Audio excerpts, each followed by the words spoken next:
Il y a encore des branhamistes parmi nous là. Je sais que la plupart ont déjà quitté les mouvements. Évidemment, sur base de toutes les révélations qui sont faites, toute personne qui a un bon sens et qui aime, n'est-ce pas, protéger son âme. Parce que la Bible dit, protège ton âme plus que toute autre chose, n'est-ce pas? Car c'est d'elle que te viennent, n'est-ce pas, les sources de la vie.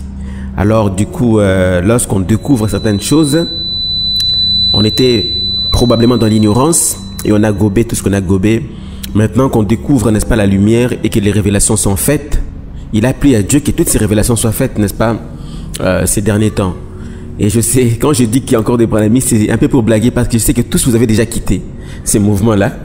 Évidemment, c'est après avoir compris que vous avez quitté. Et il était vraiment grand temps de quitter. Et Dieu a permis que toutes ces choses soient vraiment mises à jour, mises à nu ces dernières années pour que ces enfants, ces véritables, puissent, n'est-ce pas, reconsidérer leur position. Mais il est vrai que beaucoup de choses, de révélations ont été effectuées sur William Branham et sur son message, sur le mouvement d'une manière globale, les mouvements qu'on appelle branhamisme, qu'on appelle aussi les messages. Mais tout en étant sortis, il y a beaucoup de choses que vous ne connaissez toujours pas. Évidemment, on parle de plagiats qui sont vrais. Vous avez vous-même vu avec même des livres édités vers les années 1800 que tout ce qu'ils prétendaient être des révélations venues des anges, c'était simplement des mensonges. Je vais prendre un exemple pour comprendre qu'il n'a jamais eu de révélation. C'est que, par exemple, il vous dit au-delà des années 63 que lorsque les anges sont venus en 1963, c'est à la suite de la visite des anges qu'il a reçu la révélation, n'est-ce pas, de 7 sceaux, la révélation de mariage et divorce, la révélation de la sémence du serpent. Évidemment, quand on est encore dans les mouvements et qu'on est sous l'envoûtement des démons religieux, on en parlera dans un autre numéro, les démons religieux et comment est-ce qu'ils opèrent les démons religieux et comment est-ce qu'ils bloquent la capacité des gens de pouvoir, n'est-ce pas, avoir un esprit analytique sur les questions ou sur les enseignements qui leur sont, n'est-ce pas, dispensés au sein des sectes. Alors, durant toutes ces années et même jusqu'aujourd'hui, au moment où nous sommes en train de parler là, il y a des gens qui croient que les 7 sceaux étaient des révélations de William Branham, que même la sémence du serpent, en l'occurrence, était une révélation qui est revenue à partir de 1963, à la suite de la visite des anges. Mais dans la suite, il dit toujours que non, c'est à la suite de la visite des anges qu'il a reçu la révélation. Là, il commence à citer les révélations. La sémence du serpent. La divinité de Jésus-Christ qui est encore une autre arnaque. Quand vous ouvrez les yeux sur ces choses, vous vous rendez bien compte qu'il y a anguille sous roche. Et aujourd'hui, j'ai prévu de parler de quelque chose. Ça sera encore plus difficile pour vous. Je sais que vous êtes sortis du branhamisme, mais il y a encore quelque chose en vous qui fait que vous avez été tellement bercé par ces fausses doctrines pendant des années. Ça fait qu'il y a les choses n'arrivent pas, n'est-ce pas, à vous quitter naturellement. Ça veut dire qu'il y a encore des croyances en vous qui sont un peu comme ancrées, mais qui doivent finir par partir tôt ou tard. Vous voyez, au fil du temps que vous suivez ces vidéos, par exemple sur une chaîne que j'ai découvert sur internet qui s'appelle Quitte les messages de Branham. Ça, c'est vraiment un travail, je sais pas la personne qui est derrière cette chaîne-là, mais il a fait vraiment tout le travail. Il a illustré tout dans les moindres détails. Et ça, je conseille d'ailleurs à chacun d'entre vous d'aller regarder les vidéos qui sont sur cette chaîne-là. Quitte les messages de Branham, c'est sur YouTube. Et s'il y a moyen, apporter, vous qui avez déjà découvert la lumière, n'est-ce pas, s'il y a moyen, contribuer, n'est-ce pas, autour de cette œuvre-là, parce que je sais pas comment il fait pour faire toutes ces vidéos, cette personne-là, mais il a beaucoup d'énergie pour faire ces vidéos. Et tout est illustré avec de preuves à l'appui. Voilà. Il y a des choses que par le passé, on pouvait dire. Il était difficile des fois de convaincre facilement parce que les gens n'avaient pas de preuves. Mais là, il y a de preuves sur cette chaîne-là. Quitte les messages de Branham que je vous conseille d'aller regarder. Vous allez en tout cas découvrir beaucoup de choses. Je disais que je vais parler de William Branham. Je vais parler de son mouvement aujourd'hui. Je vais parler d'un certain nombre de choses que les gens ignorent sur William Branham. Évidemment, lorsqu'on a commencé, il était pour moi question d'aborder d'abord des petites questions, des petites choses qui pouvaient vous permettre de remettre en question William Branham et son enseignement et le mouvement du message dans lequel vous étiez il y a toutes ces années. Il y a parmi vous certains qui sont restés dedans pendant 40 ans. Il y en a d'autres qui ont fait 30 ans, 20 ans. Et c'est par la grâce de Dieu si vous sortez de là. C'est par la grâce de Dieu. C'est par la grâce de Dieu. Parce il n'est pas facile de sortir d'un mouvement qui a un ancrage spirituel aussi profond sur le gens. Un seul témoignage pour demander à quelqu'un de quitter le branhamisme ne suffit pas. Il faut d'abord connaître ce que William Branham a prêché. Il faut connaître l'essentiel des doctrines qui sont dispensées au sein de ces mouvements et pas à pas aider les gens, n'est-ce pas, à quitter. Même nous-mêmes, nous sommes passés par là et c'était important de passer par là parce que Dieu l'a voulu ainsi et c'est en étant sorti de là et en ayant remarqué tout en étant dedans certaines réalités qu'aujourd'hui lorsque nous parlons, et ça fait que les gens qui nous entendent ont un écho de nos propos dans leur cœur. Nous savons dire exactement ce qu'il y a dans ces mouvements et ils comprennent au travers de nos propos que nous maîtrisons effectivement les contenus de la doctrine. Le sujet d'aujourd'hui sera celui d'établir le rapport qui existe entre William Branham et l'occultisme. William Branham et l'occultisme. Déjà les titres effrayent. Évidemment ça doit effrayer, même pour ceux qui ont déjà quitté. Lorsqu'ils découvrent certaines réalités, ça leur agite encore. Ils sont toujours un peu agités, et je comprends. C'est parce qu'ils ne sont pas totalement dépouillés, n'est-ce pas, de la croyance, des doctrines issues du brahmanisme. Mais avant d'introduire, n'est-ce pas, c'est mon propos pour la journée d'aujourd'hui, je vais d'abord illustrer tout ce que j'aurai à dire par la suite par un parallélisme, une illustration qui permette en fait les gens de comprendre pourquoi ils sont, tout en étant déjà sortis du brahmanisme, il y a encore beaucoup de choses qui ne sont pas encore, qui ne les ont pas encore quittés. Et c'est normal, c'est normal.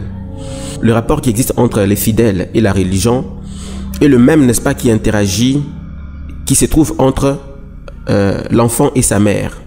Nous avons d'une part les fidèles, qui est comparable à l'enfant. Nous avons d'autre part la religion qui est comparable, n'est-ce pas, à la mère. L'enfant a un rapport affectif et fusionnel qui est exactement celui d'un fidèle à une religion. La plupart d'entre vous qui avez été élevés dans le brahmanisme ou qui êtes restés longtemps dans ces mouvements, vous avez appris à lire la Bible au travers des interprétations de William Branham. Un peu comme l'enfant apprend à parler au travers de l'exercice qui lui est fourni par sa maman. C'est la maman, premièrement, qui apprend à l'enfant de parler. L'enfant voit le monde au travers de l'interprétation de sa mère. De même que les fidèles ici des mouvements comme le brahmanisme. Mais la réalité que j'évoque ici est la même qu'on trouve dans toutes les autres religions, essentiellement les mouvements apocalyptiques. Les mouvements apocalyptiques, je ferai référence par exemple au mouvement des témoins de Jéhovah, le mouvement de Mormons, le mouvement, le message du Graal et bien d'autres mouvements. Voilà, ce sont des mouvements apocalyptiques. Parce que l'objet central qu'ils brandissent lorsqu'ils sont dans la conquête pour avoir plus de fidèles, c'est l'imminence d'une fin du monde. Ce n'est pas un message de joie, c'est un message de peur. Et les gens adhèrent dans ces mouvements-là par peur de l'imminence de la fin du monde. Et ces religions se présentent comme étant un mouvement qui, lui, a les secrets pour pouvoir échapper à l'imminence de la fin du monde. Ce qui est un mensonge. Voilà. Donc, je disais que le rapport qui existe entre l'enfant et sa maman, c'est le même rapport qui existe entre, n'est-ce pas, les fidèles et la religion. L'enfant voit le monde au travers de l'interprétation de sa maman. Les fidèles voient le monde au travers voient la Bible ou les réalités spirituelles au travers de l'interprétation de sa religion. Et pendant ce temps-là, même la dialectique, le premier mot que l'enfant dit, c'est la maman qui lui donne, qui lui apprend à dire ses premiers mots. C'est la maman qui lui fait l'apprentissage pour la marche. C'est la maman qui les nourrit tout le temps. C'est la maman qui est à son chevet lorsqu'il est malade. C'est la maman qui fait essentiellement tout ce qu'il y a de nécessaire pour permettre à l'enfant, n'est-ce pas, de se développer. Il en est de même dans une religion. Vous voyez le monde au travers de l'interprétation de votre religion, au travers de l'interprétation de la personne que vous considérez comme votre prophète, au travers de même la Bible, la dialectique même que vous développez pour pouvoir vous défendre. Cette dialectique vous est fournie, n'est-ce pas, par la personne que vous considérez comme votre prophète. Dans le cas du brahmanisme, donc dans le cas de cette religion-là. Et toute la dialectique et tout l'univers que vous avez construit dépend des éléments qui vous ont été fournis, n'est-ce pas, par votre religion, par le brahmanisme. Alors du coup, vous ne savez pas voir le monde autrement que par l'interprétation de Branham, autrement que par les analyses de Branham, autrement que par les paroles de Branham. Les paroles que vous répétez ne sont pas de vous, ce sont les paroles de Branham. Il en est de même pour un enfant. Tout ce qu'il connaît, ça lui vient de sa mère. C'est comme ça qu'on dit qu'éduquer une femme, c'est éduquer une nation. Lorsque la femme transmet une bonne éducation, on a une société, une bonne société dans l'avenir. Mais seulement, à un enfant comme ça, qui ne connaît que les bons côtés de sa maman, lorsque vous venez par exemple lui dire que sa maman est une prostituée, cet enfant est en droit de se fâcher. Parce que la seule chose que l'enfant garde de sa mère, c'est qu'elle l'a nourri, qu'elle a appris à parler, qu'elle a été à son chevet alors qu'il était malade, qu'elle a été une femme vertueuse. Tout enfant a une perception idéalisée selon laquelle sa maman est une femme vertueuse. Tout enfant pense que sa maman est une femme vertueuse. Lorsque vous venez dire à un enfant comme celui-là que sa maman est une prostituée, il se peut que ce que vous lui dites soit vrai. Mais seulement l'enfant ne connaît pas cette facette de sa maman. L'enfant plutôt ne connaît que le vertu. L'enfant n'a pas la moindre idée de la conduite de sa mère en tant que jeune fille. Quelles sont les relations que sa mère a eues avant de se marier par exemple, ou avant de l'avoir au monde, même pendant qu'elle est enfant. Est-ce que l'enfant est en mesure de savoir que sa maman continue à se prostituer? L'enfant n'a pas les moyens. Lorsque vous venez dire à cet enfant-là que sa maman est une prostituée, je vous assure que vous devez être fort parce que vous risquez de vous battre. Cet enfant va défendre bec et ongle sa mère parce qu'il ne peut pas vous croire. Il ne connaît qu'une seule facette de sa mère. C'est un peu comme chez les branamistes. Vous ne pouvez pas venir dire à un branamiste que son prophète était un occultiste. C'est difficile pour un branamiste de vous croire. Pourquoi? Parce que toute sa vie, on lui a brandi un personnage parfait, un personnage rempli de vertus. Les pasteurs qui sont sur la chair ont choisi les citations. Là où il y avait des ambiguïtés, ils n'ont pas voulu lire ça devant l'auditoire. Parce qu'ils sont habités par un esprit, c'est le mensonge. Je vais revenir sur l'esprit de mensonge, qui est l'opposé de l'esprit de vérité, la caractéristique du Saint-Esprit. Donc, à un enfant comme ça, vous ne pouvez pas venir lui dire ces choses comme ça, il va se battre. C'est ce qui justifie la réaction souvent des branamistes lorsqu'on vient, n'est-ce pas, ou des témoins de Jéhovah, ou des gens qui sont dans les mouvements comme les messages du Graal, les gens qui sont dans les mouvements comme le mormon, ils sont pas prêts à vous écouter lorsque vous leur brandissez la vérité en face comme ça de manière crue. Mais seulement ils ne connaissent pas les Branham, ils ne connaissent pas Branham. les branamistes ne connaissent pas Branham. Et même vous qui êtes ici, vous n'avez pas connu Branham à l'époque. Ce que vous avez connu de Branham, c'est ce qu'il vous a raconté dans ses brochures, n'est-ce pas? Et ce qui vous a été raconté par vos pasteurs au sein. Et vos pasteurs, la plupart aussi, sont ignorants, n'est-ce pas, de certaines réalités, de beaucoup de réalités.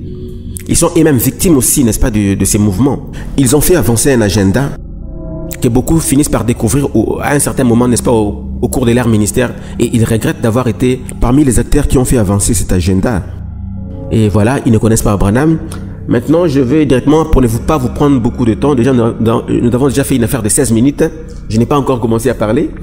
Ce n'était que là une introduction. Branham fait partie de ce qu'on appelle, pour aller tout droit au but, de maîtres spirituels. Les maîtres spirituels sont des intermédiaires dans l'occultisme qui permettent d'avoir accès à la lumière cachée. En dehors de la spiritualité chrétienne, il y a d'autres spiritualités. La spiritualité chrétienne a un acteur principal qui est le Saint-Esprit. Mais en dehors du Saint-Esprit, il y a aussi d'autres acteurs pour d'autres spiritualités. Et dans certaines disciplines ésotériques, il y a ce qu'on appelle le maître spirituel. William Branham fait également partie des maîtres spirituels. Je vais donner quelques exemples. Au Congo, Kinshasa, il y avait un maître spirituel. Simon Kimbangu était un maître spirituel. En dehors de lui, il y en a d'autres. Par exemple, au Congo-Brazza, il y a Guy-Émile Lufaseti-Kwebo. Je ne sais pas si vous connaissez Guy-Émile Lufaseti-Kwebo, qui est également appelé le grand maître du OPH. Il fait partie des maîtres spirituels. Il y a Mahomet. La plupart des maîtres spirituels ont laissé derrière eux une religion derrière. Et aux États-Unis, il y avait une femme qui s'appelait Catherine Kuhlman, qui avait opéré au sein du mouvement évangélique, évidemment considérée par beaucoup comme une chrétienne, tout ça. Elle faisait partie de la catégorie de maîtres spirituels. Il y a des gens comme, je parlais de Mahomet, il y a William Branham, je l'avais dit déjà depuis le début. Je parlais de qui? Charles Taze Russell, du témoin de Jéhovah. Il fait partie des maîtres spirituels. Son niveau spirituel, au moment de sa mort, et le fait qu'il a fédéré des gens autour de lui, fait qu'ils atteignent, ce n'est pas des attributs qui leur permettent d'être élevés au rang de maître spirituel. Il y a des gens comme Abdrouchin, le père fondateur du mouvement Le Message du Graal. Le Message du Graal, il fait partie des maîtres spirituels. Il y a plusieurs autres mouvements, entre autres les mouvements de la science chrétienne. Mary Baker, elle fait également partie des maîtres spirituels. Il y a beaucoup de gens, Elena Blavatsky, tous les gens qui ont laissé derrière eux des mouvements religieux, que ce soit des mouvements qui sont d'apparence chrétienne et d'autres qui sont catégoriquement ésotériques. La plupart de ces personnes-là sont de maîtres spirituels. Alexandre Dowie, Il y en a beaucoup, il y en a beaucoup. En tout cas, il y a des noms qui m'échappent pour ne pas m'éterniser sur cette introduction-là. Ces différentes personnes sont des maîtres spirituels dans l'occultisme. Pour le cas des Branham, en parlant de lui comme un maître spirituel, je sais que pour beaucoup, comme je l'avais dit il y a quelques minutes, mes propos vont briser l'image idéalisée, même que ce soit pour ceux qui ont déjà quitté, même pour ceux qui sont encore dans les mouvements. Mes propos vont briser l'image idéalisée qu'ils ont, n'est-ce pas, de l'homme qu'ils avaient considéré comme un prophète. Comme lorsque vous dites à l'enfant la vérité sur sa maman, vous brisez l'image idéalisée qu'il a, n'est-ce pas, de sa maman. En tout cas, souffrez, et moi, je ne peux que dire ce que je connais. Je ne peux pas garder ça pour moi. Ça ne sert à rien de garder. Je ne vais pas prendre ça, mettre dans une marmite, mettre de l'eau, bouillir et ensuite préparer et le manger. Je dois pouvoir les dire. L'avantage que j'ai eu de connaître ces choses, ce n'est pas pour moi en réalité, c'est peut-être pour les transmettre. Voilà, donc souffrez. Que ceux qui vont écouter cet audio puissent souffrir où ils se trouvent. J'aime toujours dire aux gens de ne pas me croire, mais de faire des recherches. Ne me croyez pas, mais faites des recherches. Ceux qui se défendent ou qui disent « Ah ben non, il raconte n'importe quoi, il raconte n'importe quoi ». Ben évidemment, je comprends et ça me fait rire. Et je comprends pourquoi est-ce qu'ils réagissent comme ça. Ils réagissent comme ça parce qu'ils pensent que Branham leur a prêché Jésus, les véritables dans la Bible. Les enseignements de Branham sont juste un processus de programmation neurolinguistique. En fait, Branham, dans son enseignement, de manière intégrale, il semble vous présenter Christ. Mais en réalité, Branham ne vous présente pas Christ. La personne même de Jésus, toutes les figures bibliques qui sont évoquées dans le cadre des enseignements de Branham ne sont juste que des escaliers qui vous amènent au finish vers lui-même. Après avoir exposé des histoires sur le plagiat, sur toutes ces choses-là, et maintenant je vais revenir sur les doctrines et les enseignements, chaque enseignement et chaque doctrine qui constitue le branhamisme. L'essentiel des enseignements fournis par William Branham, même les personnes évoquées dans son ministère, le personnage biblique, chacun de ces personnages-là est utilisé par William Branham comme un escalier, palier par palier, pour pouvoir arriver à lui-même. Il prend un personnage de la Bible, il va modeler ces personnages de manière à ce que ces personnages les servent lui-même. Il prend un personnage, il va modeler à sa manière ces personnages, afin qu'il puisse adapter ces personnages à sa propre personne. C'est vraiment un processus bien élaboré, à telle enseigne que on vous a prêché Jésus, mais vous sortez de là, vous êtes fanatique plutôt des Branham. Vous vous rendez pas compte comment vous devenez fanatique des Branham alors que vous êtes supposé avoir été dans un endroit où on vous a, semble-t-il, prêché Jésus, où on vous a, semble-t-il, prêché Abraham, toutes ces personnes-là, de grandes figures de la Bible. Branham a pris le soin de dépouiller ces gens-là, de prendre l'image de ces gens-là, de les modeler à sa sauce et ensuite de s'approprier les attributs de ces personnages bibliques. Et c'est cela qui fait naître, n'est-ce pas, ces fanatismes qu'on trouve parmi les branhamistes. À telle enseigne qu'en lisant la Bible, en voyant toutes ces personnes, au lieu que ce soit la personne du Christ qui revient, mais c'est plutôt la personne de Branham qui revient lorsque vous lisez la Bible. En lisant Abraham, vous voyez Branham, H-A-M, élaboré de manière très intelligente. Lorsque vous voyez même la personne de Jésus, vous commencez à voir Branham dans la personne de Jésus. Voilà pourquoi vous voyez même, il y a un prédicateur au Congo-Brazza qui disait que Jésus a fini sa course dans la personne de William Branham. Il est déjà un produit issu de la programmation neurolinguistique de William Branham. Voilà, donc ça aussi c'est un enseignement que je donnerai le plus tard. Pour l'instant, on parle d'abord de l'occultisme au sein du message de William Branham. Et dans quelle mesure Branham était dans l'occultisme. J'ai dit qu'il était maître spirituel. Maintenant, je vais expliquer c'est qui est maître spirituel. Qui sont ceux qui sont de la catégorie des maîtres spirituels? En quoi sont-ils les intermédiaires vers la lumière cachée dans l'occultisme?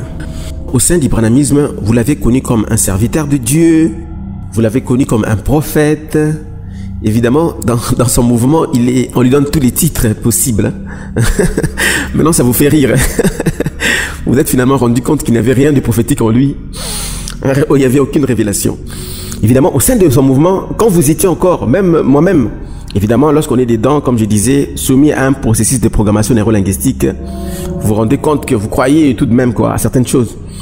Donc voilà, vous l'avez perçu comme un prophète, vous l'avez perçu comme un véritable serviteur de Dieu, le maître spirituel tel que Joseph Smith, William Branham, Abdrochin, Mary Baker, Catherine Kuhlman. Ce sont des gens qui des personnes qui se sont présentées aux gens comme étant des véritables serviteurs de Dieu. Lorsque vous les voyez, en tout point, vous ne pouvez pas retrancher en eux cette qualité des serviteurs de Dieu, en tout cas sur le plan de la forme. Sur le plan de la forme, en tout cas, il s'est présenté comme un serviteur de Dieu. Et vous ne pouvez que, n'est-ce pas, en faisant confiance à la forme, déclarer également qu'ils étaient vraiment des serviteurs de Dieu. Essentiellement William Branham. La plupart d'entre vous étaient embrigadés dans les branhamismes par une communication qui avait été, n'est-ce pas, faite par ces lieutenants. L'image qui vous a été présentée, vous avez adhéré au branhamisme suivant l'image qui vous a été présentée de l'homme, qui aurait un prophète qui serait venu, n'est-ce pas, et que Dieu a envoyé ses prophètes pour pouvoir préparer son église, préparer son église pour pouvoir permettre à l'humanité d'hériter, d'être sauvée le jour de l'enlèvement. Voilà, ça c'est le message mis en avant. Et on vous fait voir la Russie, on vous fait voir Israël, voici ce qui se passe et tout ça. C'est la même dialectique qui est utilisée par les témoins de Jéhovah, hein, par les Mormons, les témoins de Jéhovah essentiellement, pour pouvoir, n'est-ce pas, embrigader les gens dans leur religion. Et ça fait partie des religions apocalyptiques. Donc voilà. Et vous avez adhéré à une image et vous n'avez pas eu le temps de voir le noyau même. Vous n'avez pas eu le temps de vérifier le noyau du mouvement. Vous n'avez pas eu le temps d'examiner en profondeur les enseignements même de Branham. Vous avez adhéré par peur de vous retrouver soi-disant en enfer parce que vous n'avez pas accepté les prophètes qui avaient été envoyés. Je ne sais même pas pourquoi est-ce qu'on l'appelle prophète. Moi, personnellement, je n'ai pas connu William Branham comme un serviteur de Dieu. Je ne l'ai pas connu comme un serviteur de Dieu.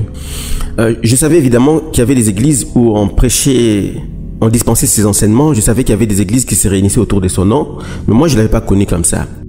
Les maîtres spirituels sont des gens qui ont atteint un niveau élevé dans l'occultisme, à telle enseigne qu'ils sont devenus un peu comme des portails interdimensionnels. De gens qui ont été dans l'occultisme, après avoir servi, n'est-ce pas, dans l'occultisme, le diable, ils ont atteint un niveau élevé et après leur mort, ils sont utilisés comme étant maintenant de portails dans le monde spirituel. J'ai toujours pris le soin de retracer l'histoire. Pourquoi est-ce qu'on en est arrivé à l'introduction des enseignements pernicieux au sein de l'Église aujourd'hui?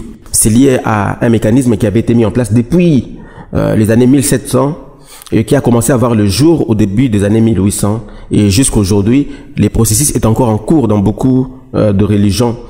Et c'est vers les années 1800 essentiellement, pour ne pas vous prendre beaucoup de temps, je vais essayer de retracer un peu l'histoire, que si vous pouvez lire, je reviens souvent sur les écrits d'une femme là qui s'appelait Ellen Webster. C'était une essayiste d'origine anglaise. Elle a écrit un livre intitulé « Les sociétés secrètes et les mouvements subversifs ». Alors dans ces livres, Ellen Webster a fait état d'une réalité qu'elle avait elle-même constatée vers les années 1800. C'était que les mouvements kabbalistes voulaient infiltrer l'église chrétienne. Et le but c'était de dénaturer les enseignements qui sont simples et purs de l'église chrétienne en y introduisant des doctrines qui venaient essentiellement de la Kabbale.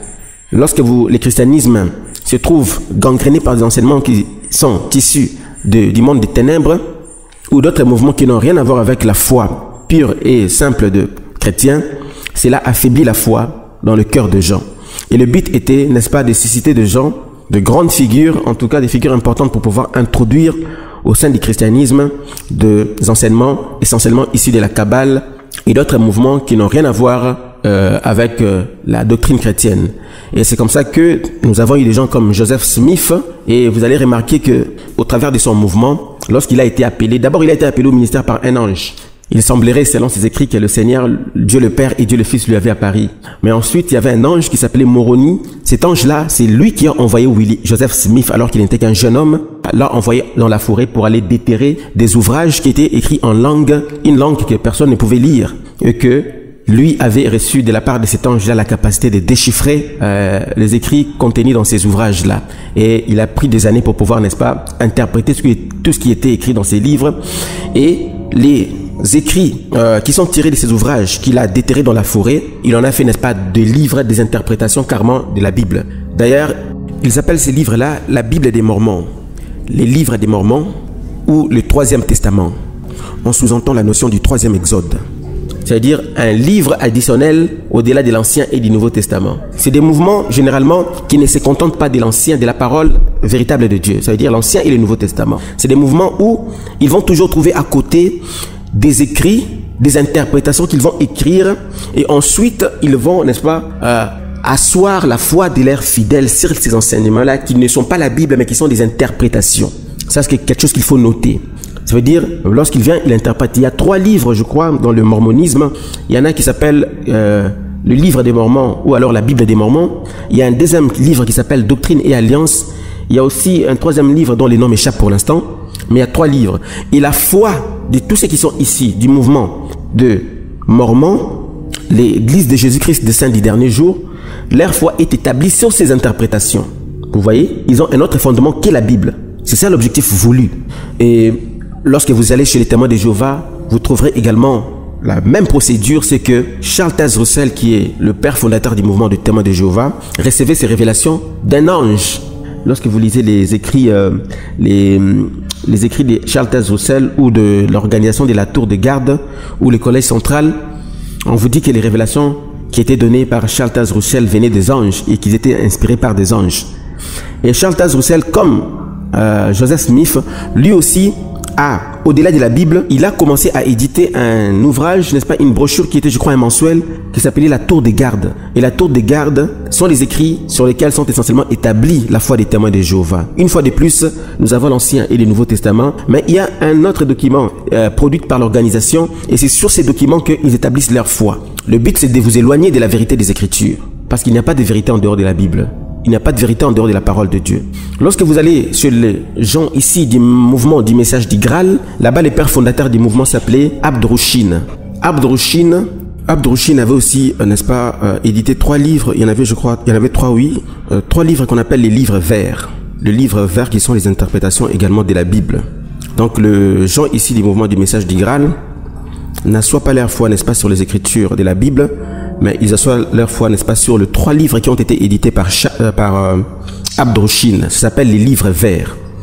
Donc, il y en a beaucoup comme ça, des mouvements. Mais je ne vais prendre que ces 3-là parce que ce sont les mouvements les plus connus.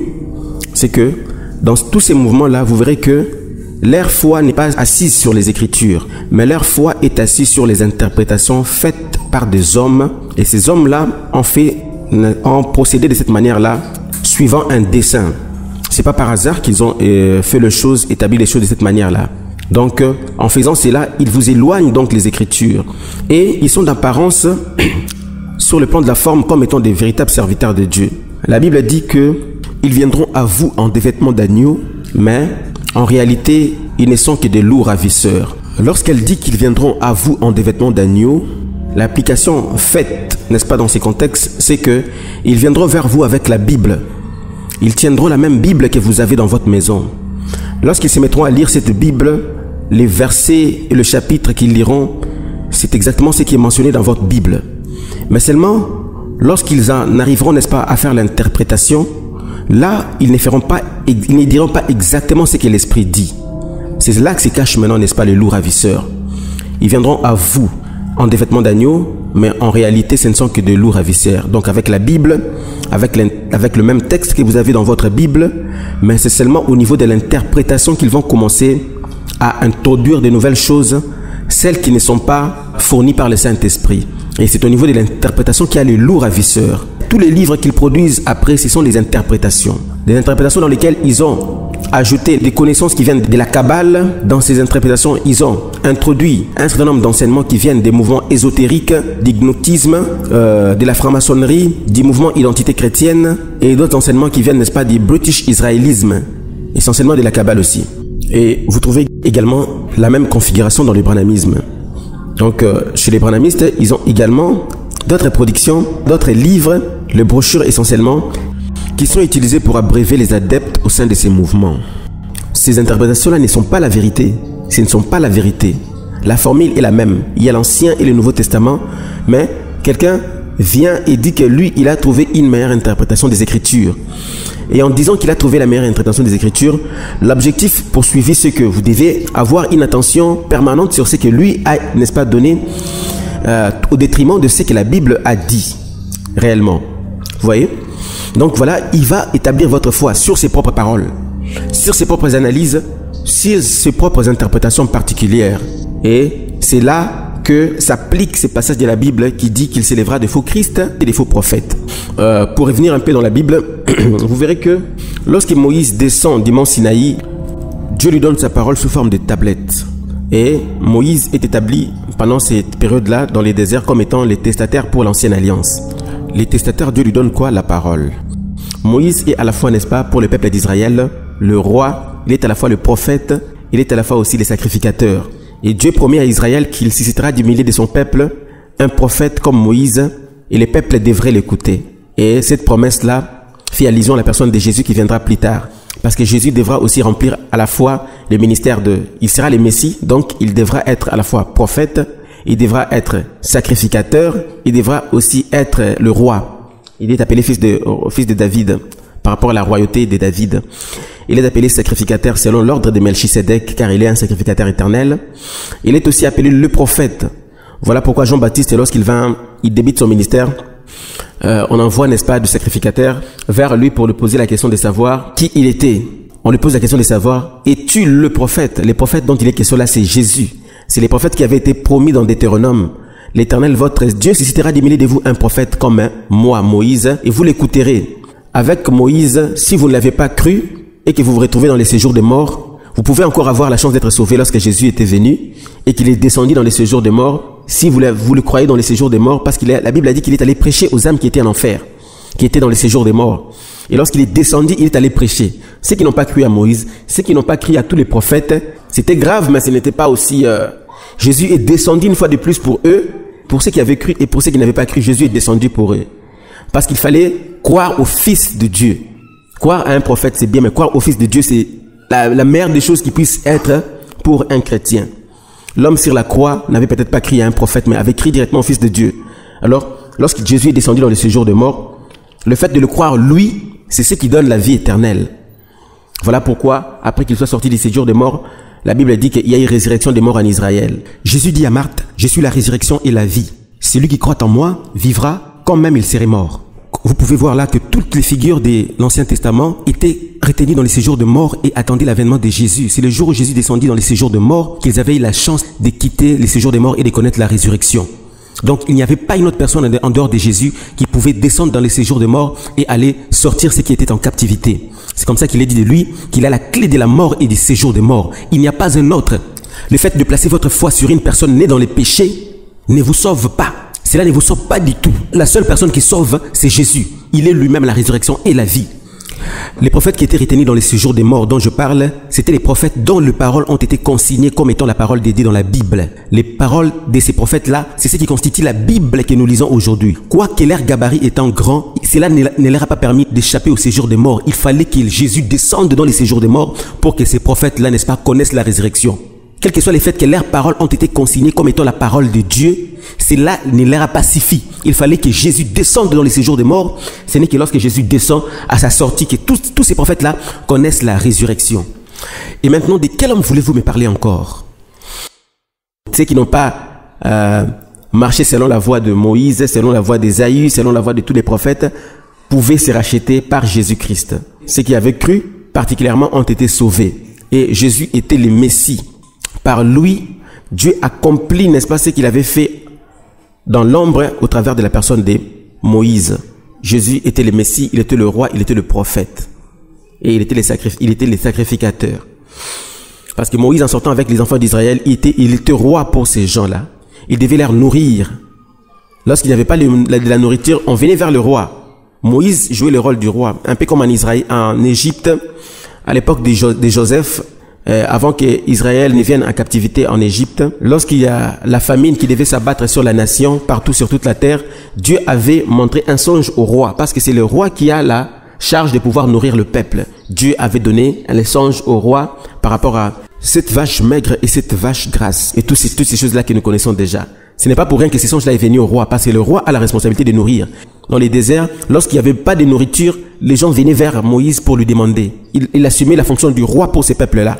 Après que Jésus ait multiplié le pain et les poissons dans les déserts, nourrissant plus de 5000 personnes, le peuple l'ont suivi, voulant faire de lui le roi. Moïse était également le souverain sacrificateur, parce qu'il était le seul à entrer, n'est-ce pas, dans le Saint des Saints après la construction du tabernacle. Et c'était lui qui avait Aaron et ses enfants. La prêtrise était faite, n'est-ce pas, par Moïse. Il était le grand prêtre. Ce qui préfigurait, c'est que Jésus allait être plus tard. Et il était également le prophète pour ces peuples-là. Et Jésus viendra et il sera aussi le prophète. Voilà pourquoi lorsqu'on vient chercher Jean-Baptiste, on lui dit, es-tu le prophète? Il dit, je ne le suis pas. Il ne voulait pas être le Messie. Il ne peut pas s'égaler au Messie, car il n'est pas digne de délier la courroie de ses souliers.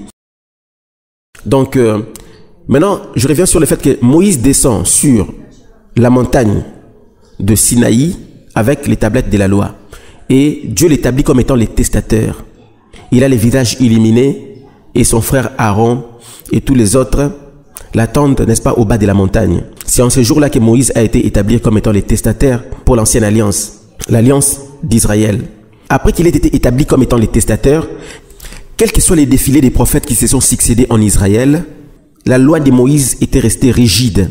Plusieurs prophètes se sont succédés en Israël, mais la loi qui avait, n'est-ce pas, été instaurée par Moïse était restée ferme.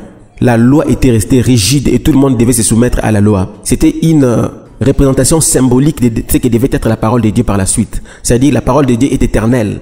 Nous passons, les hommes passent, cette génération passe, une autre viendra par la suite, elle va passer, par la suite encore une autre va venir, mais la parole de Dieu reste ferme.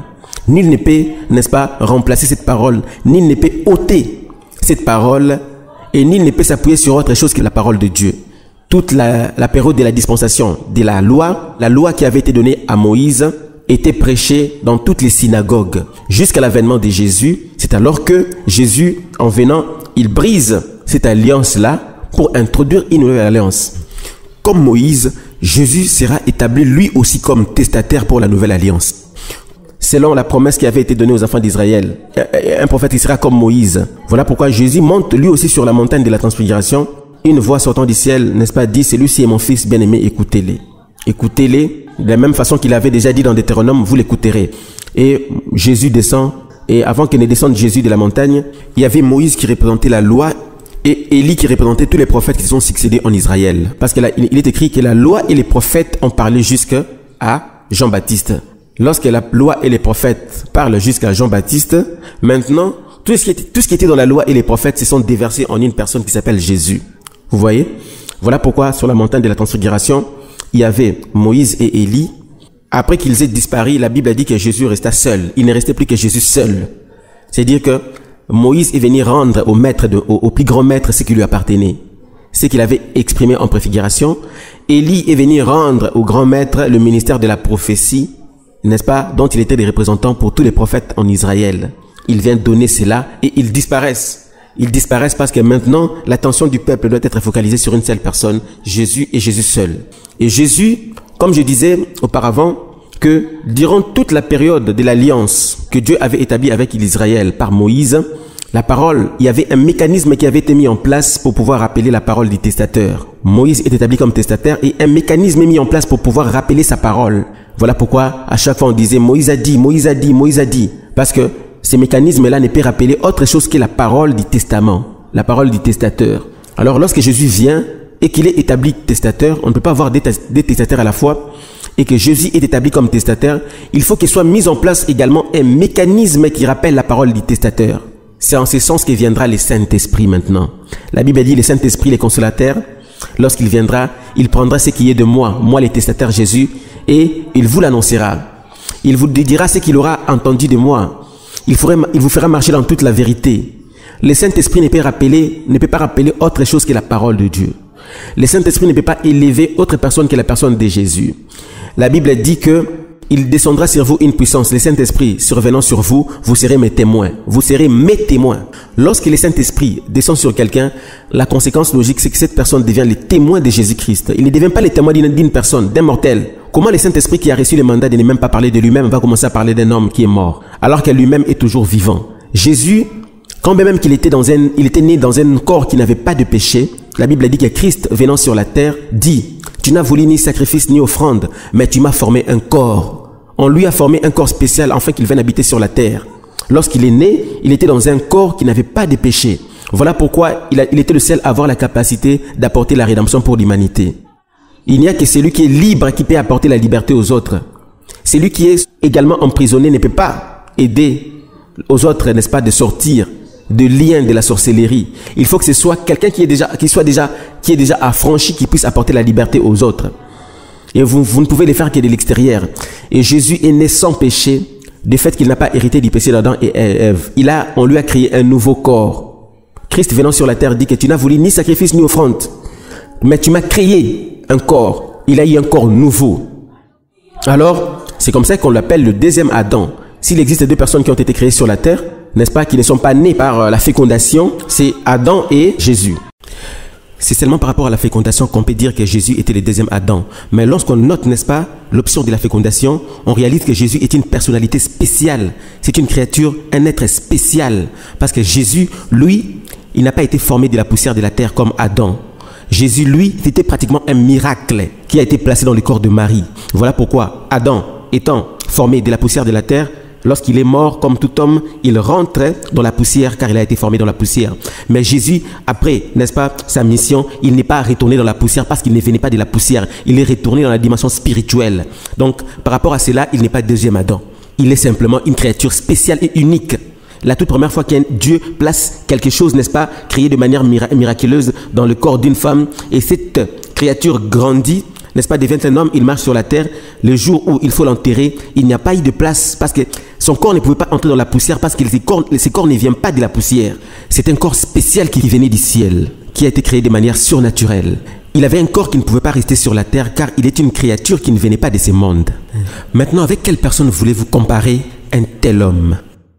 Donc, il était sans péché, au point qu'il pouvait dire, n'est-ce pas, le prince de ce monde vient. Là, il fait allusion à Satan. Le prince de ce monde vient, mais il n'a rien de lui en moi. C'est-à-dire qu'en moi, il n'y a aucun lien de famille. Nous naissons tous des familles où nous avons eu des aïeux, des ancêtres qui ont pactisé avec le monde des ténèbres au travers des alliances qu'ils ont y à effectuer. Et au-delà des ancêtres, nous héritons des péchés d'Adam et Ève. Voilà pourquoi la Bible dit que nous sommes tous nés dans les péchés et conçus dans l'iniquité. Étant tous nés dans les péchés et conçus dans l'iniquité, nous ne sommes pas capables de nous sauver par nous-mêmes. Il faut que ce soit quelqu'un qui est né sans péché. Voilà pourquoi lorsque Jésus vient, même alors qu'il était bébé, on l'apporte le 8e jour pour sa circoncision.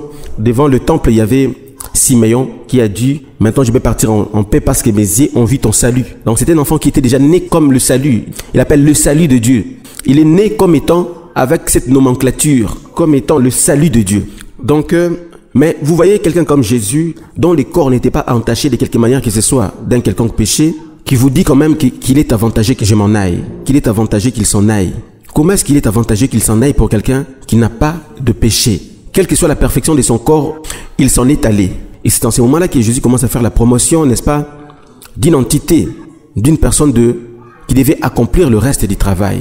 Et il introduit les notions, n'est-ce pas, du consolateur et du Saint-Esprit. Le travail qui ne pouvait pas être fait par Jésus dans le corps ne pouvait être fait que par le Saint-Esprit. Si celui qui est né sans péché a dit qu'il est avantagé qu'il s'en aille et que la suite du travail ne pouvait pas être fait par lui, à combien plus forte raison un homme, n'est-ce pas, qui est né dans les péchés pourrait, n'est-ce pas, permettre aux enfants de Dieu de recevoir le salut, de marcher dans la vérité. Celui qui était né sans péché s'en est allé. À combien plus forte raison, tous ceux qui sont nés dans la suite du temps, dans les péchés, peuvent prétendre être le chemin, vous guider. Alors que Jésus annonce l'avènement d'un esprit. Il ne s'agit pas d'un homme, mais d'un esprit. Le Saint-Esprit a fait le travail que Jésus ne pouvait pas faire dans son corps. Puisqu'il est un esprit, il se trouve partout en même temps. Et un esprit ne meurt pas. Il se trouve partout en même temps.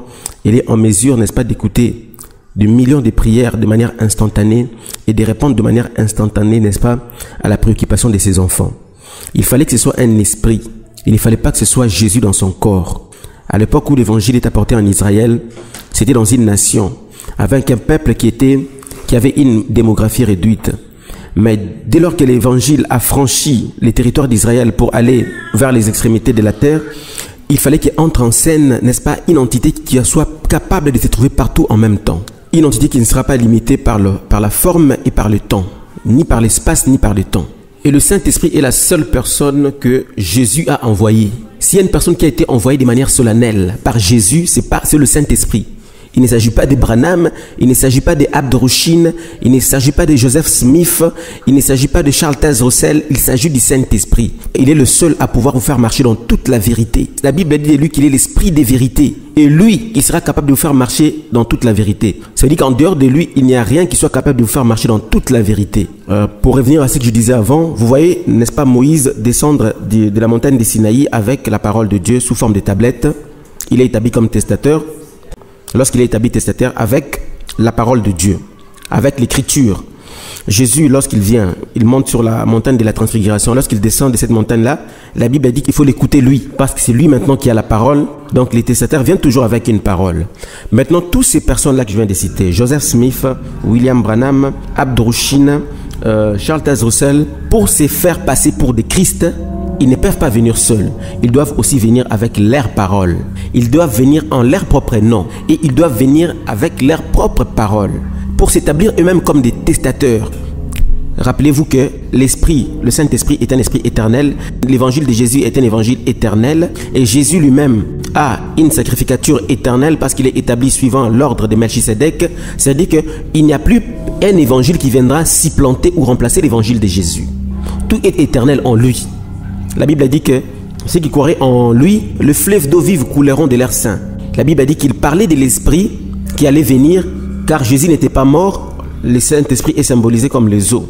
Lorsque vous allez dans la séquence dans la Bible qui parle de la rencontre de Jésus avec la femme au puits, Jésus lui dit que cette eau que moi je te donnerai fera en sorte que tu n'auras plus soif, car elle coulera dans toi de maintenant jusqu'à dans l'éternité. Il s'agit d'un esprit éternel. C'était la symbolique du Saint-Esprit, ces eaux dont il parlait.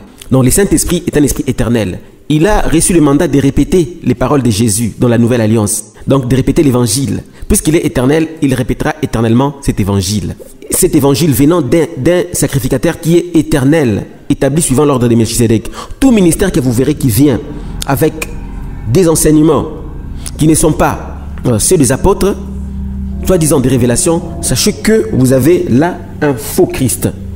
Vous avez là un faux Christ qui vient avec son propre testament, ses propres enseignements, un troisième testament, qui vient aussi avec un autre esprit. Il veut donc s'établir comme étant un testataire pour pouvoir, n'est-ce pas, abroger les ministères de Christ. Et nul ne peut abroger les ministères de Christ. Ils ne vous diront pas clairement que nous venons comme étant des antichrists, comme étant des faux Christ, mais au travers de la manière de faire, parce que ce n'est qu'au travers de leurs fruits que vous le saurez, vous verrez qu'ils viennent avec un autre enseignement. Ils viennent en fait supplanter, briser l'enseignement de Christ pour établir un enseignement. Donc vous devez maintenant les suivre eux, au lieu de suivre celui qui est mort sur la croix. Vous devez commencer à les suivre eux. Ils vont établir votre foi sur leur personne et ils vont établir votre foi sur leurs écrits. Ils vont établir également leur foi sur son mouvement.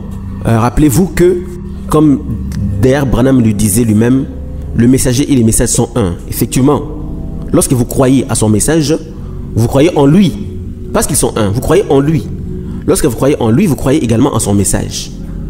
Sachant que vous n'avez rien sur lequel vous devez établir votre foi en dehors de Jésus-Christ, donc vous avez établi votre foi sur du sable mouvement. Vous n'avez pas les mêmes fondements que les apôtres.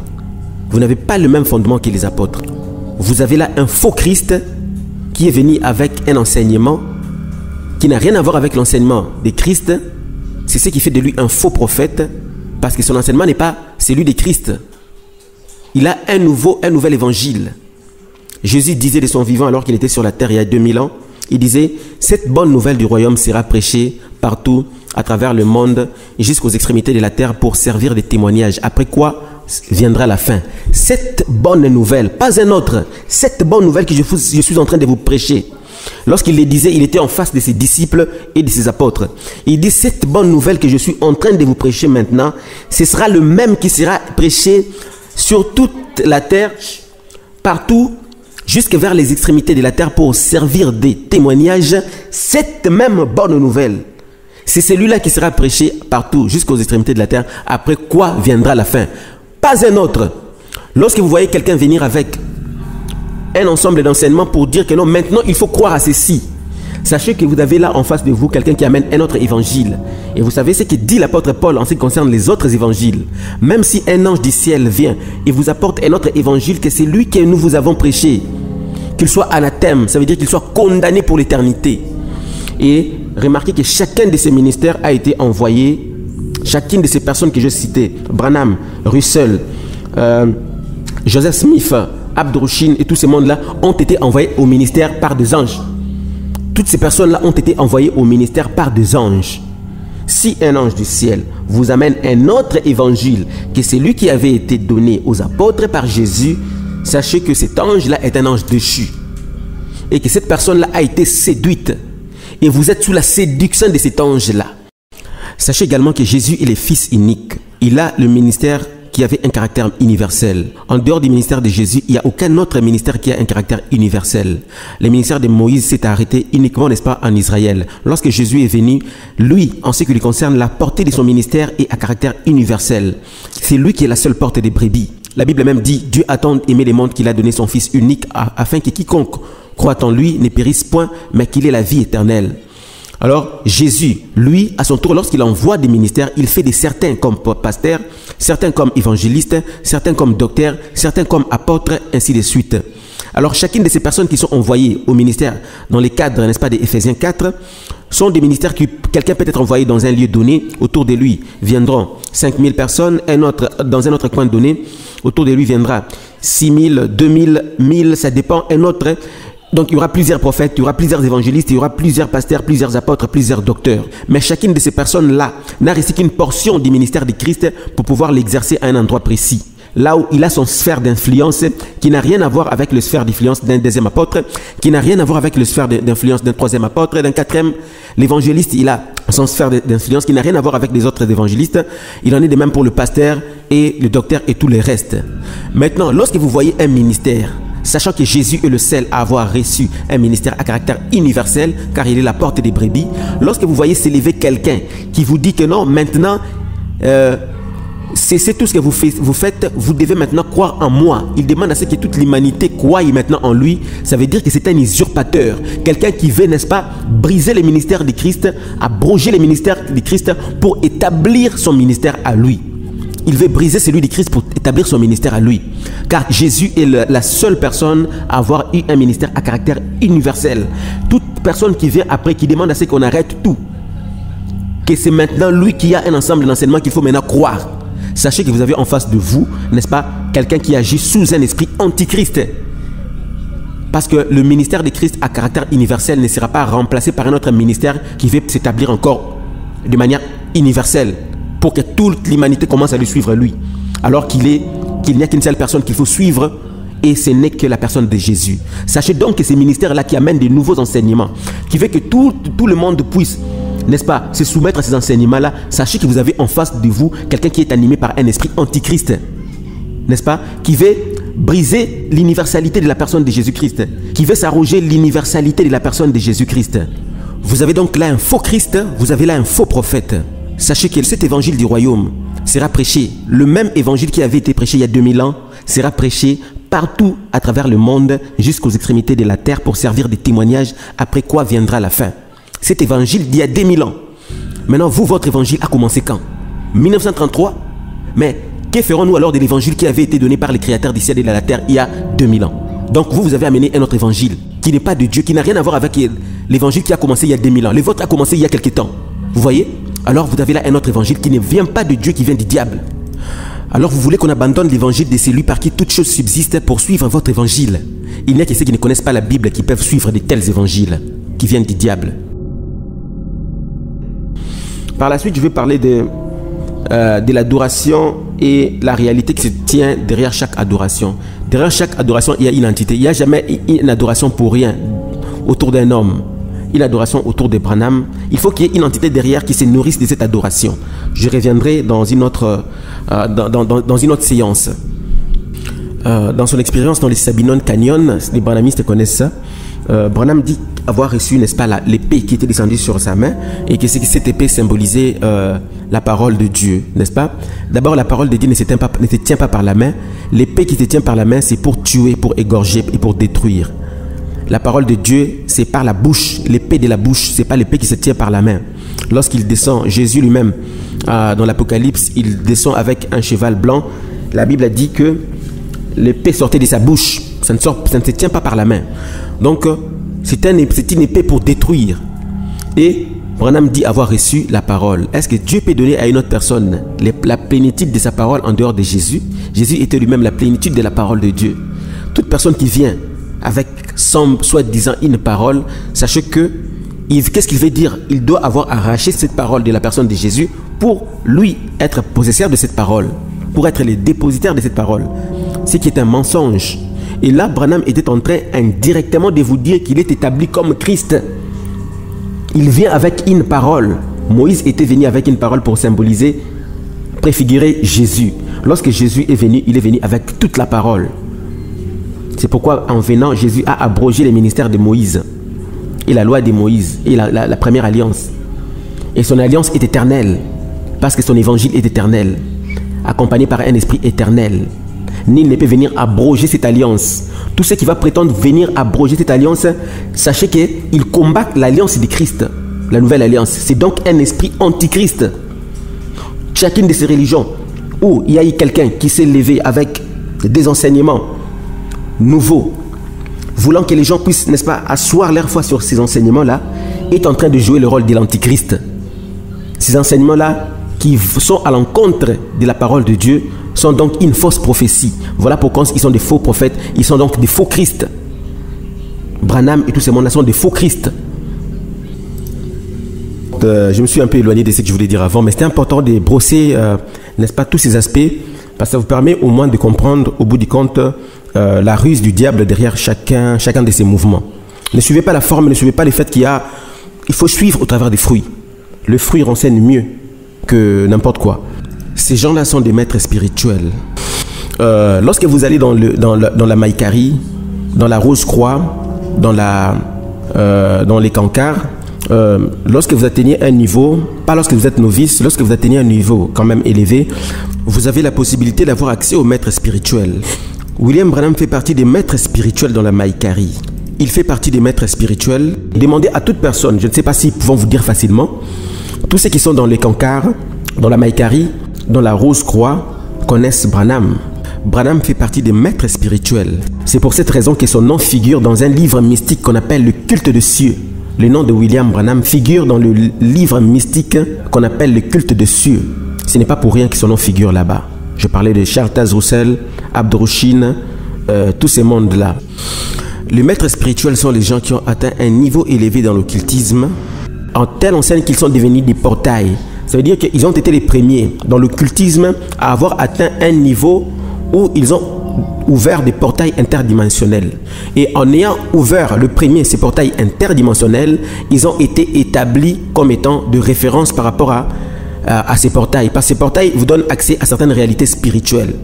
Ces réalités spirituelles-là, vous ne pouvez pas avoir accès à cela si vous n'entrez pas en contact avec ces maîtres spirituels. C'est comme ça que le rosicrucien, les francs-maçons, les occultistes ont beaucoup de respect pour ces gens-là qui ont été les premiers à avoir ouvert la porte pour atteindre ces réalités ou ces propriétés spirituelles pour lesquelles beaucoup d'autres personnes après eux auront accès. On les vénère. Après leur mort, ces gens deviennent, on peut les assimiler à ce qu'on appelle, parce que dans la spiritualité, il y a des types de maîtres. Hein. Il y a plusieurs types, mais bon, je vais prendre ici des types de maîtres. Nous avons d'une part les gens comme William Branham, Charles Taze Russell, Helena Blavatsky, Abdrouchine qui étaient de maîtres spirituels. Mais en dehors de maîtres spirituels, il y a aussi ce qu'on appelle de maîtres ascensionnés. Tous ceux qui ont une connaissance sur les nouvel âge, les New Age, connaissent le maître ascensionné. Helena Blavatsky en a beaucoup parlé dans ses écrits. En dehors d'Helena Blavatsky, il y avait une femme qui avait carrément été, qu'on peut considérer comme l'héritière, n'est-ce pas, de Helena Blavatsky, qui s'appelait Alice Bailey. Alice Bailey était aussi sous la direction d'un maître ascensionné. Le maître ascensionné, dans le cadre des New Age, de l'ordre Hayem, de la franc-maçonnerie ou d'autres spiritualités, sont des gens qui supposément on dit qu'ils ne sont pas morts, qu'ils n'ont pas connu la mort et qu'ils ont connu l'ascension. C'est pourquoi on les appelle des maîtres ascensionnés. Mais le maître spirituel sont des gens qui peuvent avoir connu la mort ou qui ont connu la mort, mais qui ont quand même été élevés à un niveau spirituel où ils deviennent, n'est-ce pas, des guides.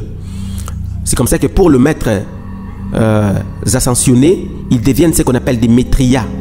Ils deviennent aussi ce qu'on appelle des guides, des esprits maîtres ou des guides.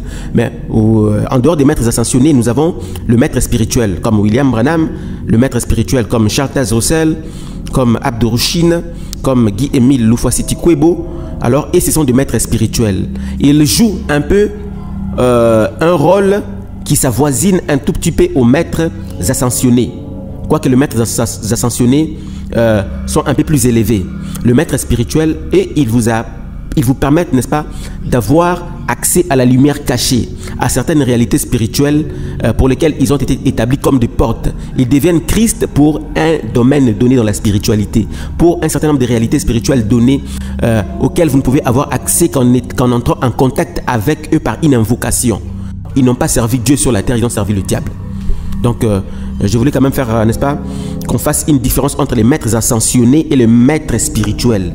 Les maîtres ascensionnés sont des gens qui avaient toujours des occultistes, mais qui ont quitté la terre sans connaître, soi-disant, entre guillemets, parce que rien de tout cela ne se vérifie, soi-disant sans connaître la mort. Les gens comme, il y en a beaucoup, il y a un nombre, je connais l'affaire de Saint-Germain, on disait qu'il était un maître ascensionné, il y en a d'autres aussi. Donc voilà.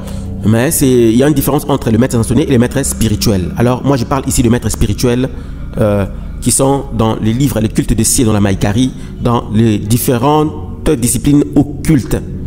Ça va. Et ces gens deviennent ce qu'on appelle des maîtrias. On les appelle des guides. On les appelle aussi des maîtrias. D'ailleurs j'ai déjà vu sur internet une vidéo où il y a un prophète à Kinshasa qu'on appelle Francis Joël qui disait que dans ses réunions de prière, William Branham apparaît. Ceux qui les connaissent doivent lui dire qu'il est simplement sur la mauvaise voie.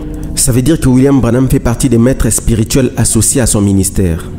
Lorsque les morts sont morts, ils partent pour de bon. Vous ne pouvez pas commencer à revoir le mort. Ça veut simplement dire que William Branham est un maître spirituel pour son ministère. Et il n'y a pas que lui, il y a beaucoup de gens qui opèrent dans les ministères entre guillemets des prophètes qui vénèrent Branham. Est-ce que vous savez pourquoi ils vénèrent Branham? Ils ne vous diront peut-être jamais.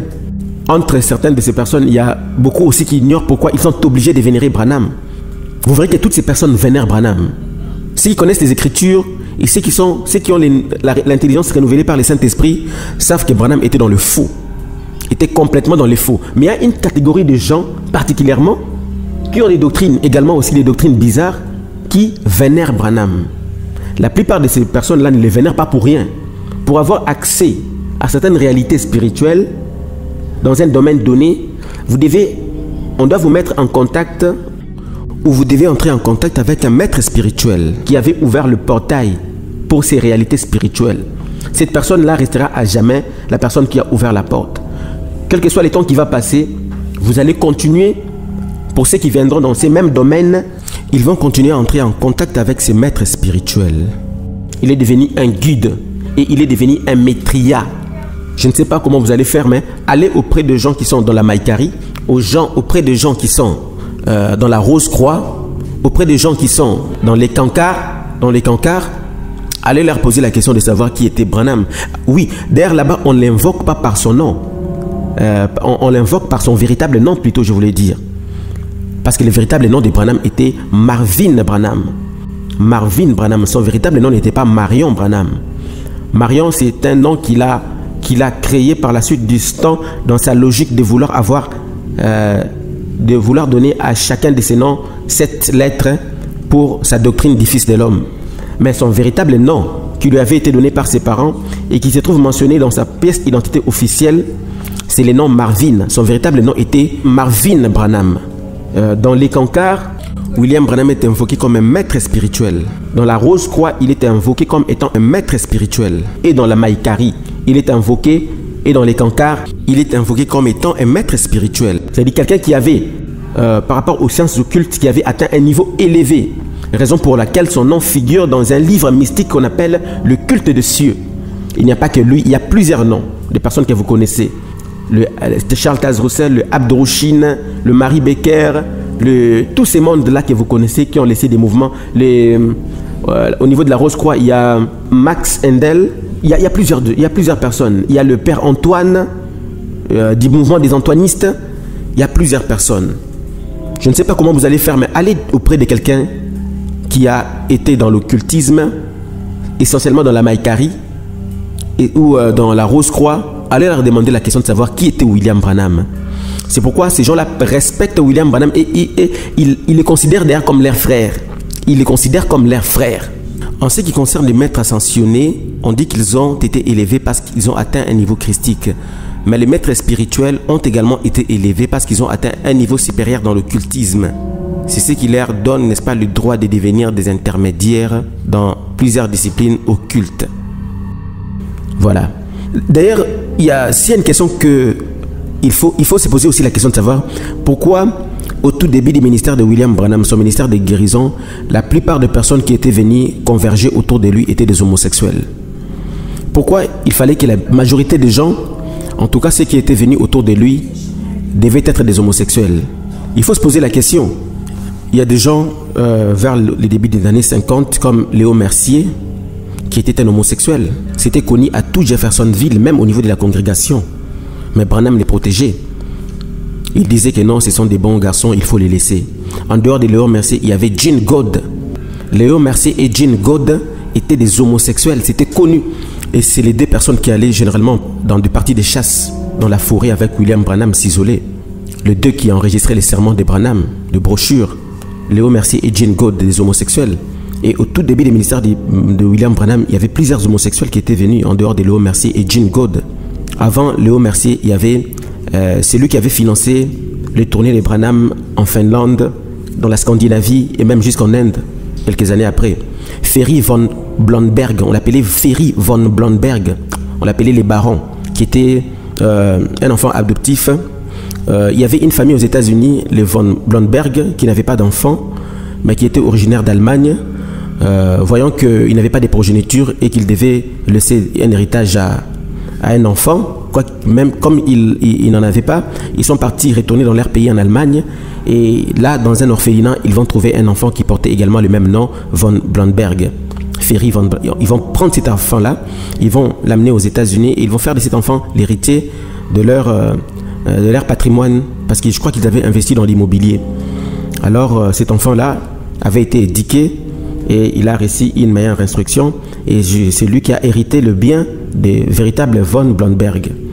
Alors c'est lui qui viendra financer les campagnes de William Branham, sa tournée principalement vers la Scandinavie, la Finlande, l'Allemagne aussi, et plus tard aussi vers, je crois quelques années, une année après vers l'Inde. Il s'appelait Ferry von Blomberg et il était originaire d'Allemagne. Et il était un homosexuel. Il était un homosexuel. Les gens ont commencé à parler de ça. Et la plupart de ceux qui ont été comme les lieutenants de Branham, vers la fin de leur vie, ils ont commencé à dire toutes ces réalités-là. Ils n'ont pas dit ça avant, mais vers la fin, ils ont commencé à dire. J'ai par exemple une prédication de comment il s'appelle, Lee Weil. Lee Weil, je crois, en 2002, il avait une prédication dans laquelle Lee Weil était en train de, vers la fin de sa vie, était en train de dénoncer, de dire tout cela. Il a clairement parlé de Gene God et de Léo Mercier. Il a clairement parlé aussi de Ferry von Blomberg. Il y avait quoi ce groupe qui est allé en Europe? Un chrétien nous a dit qu'un homme d'affaires s'identifiait à eux, nommé Ferry von Blomberg. Même le nom est typique de Ferry. Je n'essaie pas d'être facétieux, mais regardez, c'est absolument vrai. C'était son nom et il était un homosexuel à l'époque. En même temps, Léo et Gene, deux homosexuels, se sont attachés au ministère de Frère Branham, les Tape Boys, ce qui a été autorisé par... Frère God que voici. En dehors de ces deux-là, il y avait James McGuire. C'est lui de qui est venue principalement la doctrine de la divinisation de William Branham. James McGuire depuis le Canada.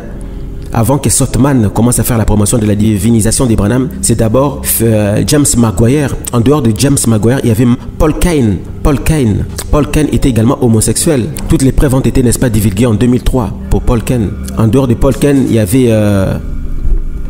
il y en avait beaucoup d'autres. Lorsqu'on atteint un niveau élevé dans la franc-maçonnerie, parce que j'évoque la franc-maçonnerie parce que William Branham était généralement entouré des francs-maçons.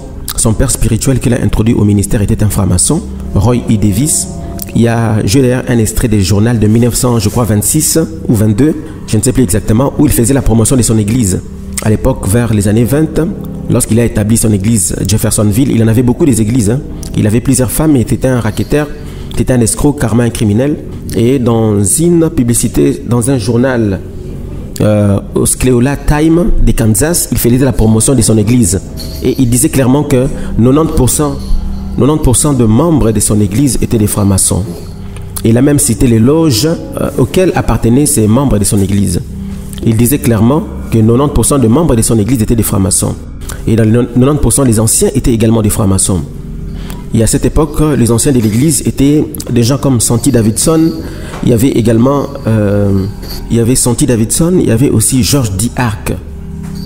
Et William Branham faisait partie des anciens au sein de l'église de Roy E. Davis. Donc, si 90% étaient des francs-maçons, ça veut dire qu'il était également franc-maçon. Ce n'est pas pour rien qu'il avait un pentagramme au devant, sur la devanture de son église. Aussi, lorsqu'on atteint un niveau élevé dans la franc-maçonnerie, dans l'occultisme d'une manière générale, mais essentiellement dans la franc-maçonnerie, les pratiques comme l'homosexualité deviennent obligatoires. Lorsqu'on atteint un niveau élevé, 33e degré, 32e, à partir des 30e degrés, je crois, les pratiques comme l'homosexualité deviennent des pratiques obligatoires. Ceci peut expliquer pourquoi autour de lui, il y avait une affaire de près de 9 homosexuels. Il y a des gens qui me posent souvent la question de savoir, mais pourquoi vous dites qu'il avait servi les diables alors qu'il prêchait Jésus? Alors qu'on entendait parler de Jésus, il prêchait Jésus, tout ça. Je leur dis, alors l'église catholique, il prêche qui? Lorsque vous allez chez les témoins de Jéhovah, il prêche qui? Lorsque vous allez chez les Mormons, il prêche qui? Mais Charles Taze Russell était un franc-maçon, n'est-ce pas? Joseph Smith était un franc-maçon. Abdurushin du Message du Graal était un franc-maçon. Et tous ces gens-là prêchaient qui? Ne prêchait-il pas Jésus aussi? Mais ce n'est pas parce que quelqu'un dit Jésus, Jésus, qu'il est un serviteur de Dieu. L'apôtre Paul dit clairement qu'il y a plusieurs Jésus, qu'il y a plusieurs évangiles, qu'il y a également plusieurs esprits. C'est-à-dire que derrière chaque évangile, il y a un Jésus qui est prêché. Ce Jésus-là n'a rien à voir avec le Jésus de la Bible. Et derrière chaque évangile, il y a un esprit associé à cet évangile, qui n'a rien à voir avec le Saint-Esprit. Donc il faut savoir, c'est l'apôtre Paul le dit dans la Bible. Donc ne pensez pas que lorsqu'on dit Jésus, c'est toujours Jésus, c'est lui qui a été crucifié à Golgotha. Il y a plusieurs Jésus. Ceux qui connaissent la spiritualité, ceux qui ont été dans la magie, connaissent qu'il y a plusieurs Jésus. Il y a aussi plusieurs évangiles. Chacune de ces personnes est venue avec son évangile. Et à cet évangile est associé un esprit. Vous pouvez avoir reçu un autre esprit, croyant que vous avez reçu le Saint-Esprit. Il faut faire attention. Dans ces mouvements que je viens de citer, les branhamistes, les témoins de Jéhovah, les mormons, les gens reçoivent souvent un autre esprit. Et ils pensent que c'est le Saint-Esprit. Le Saint-Esprit n'élèvera pas un homme en dehors de Jésus-Christ. Lorsque vous voyez quelqu'un élever un mortel en dehors de Jésus, sachez que cette personne-là a reçu l'esprit de cet évangile-là. Parce que le Saint-Esprit ne parlera pas de lui-même.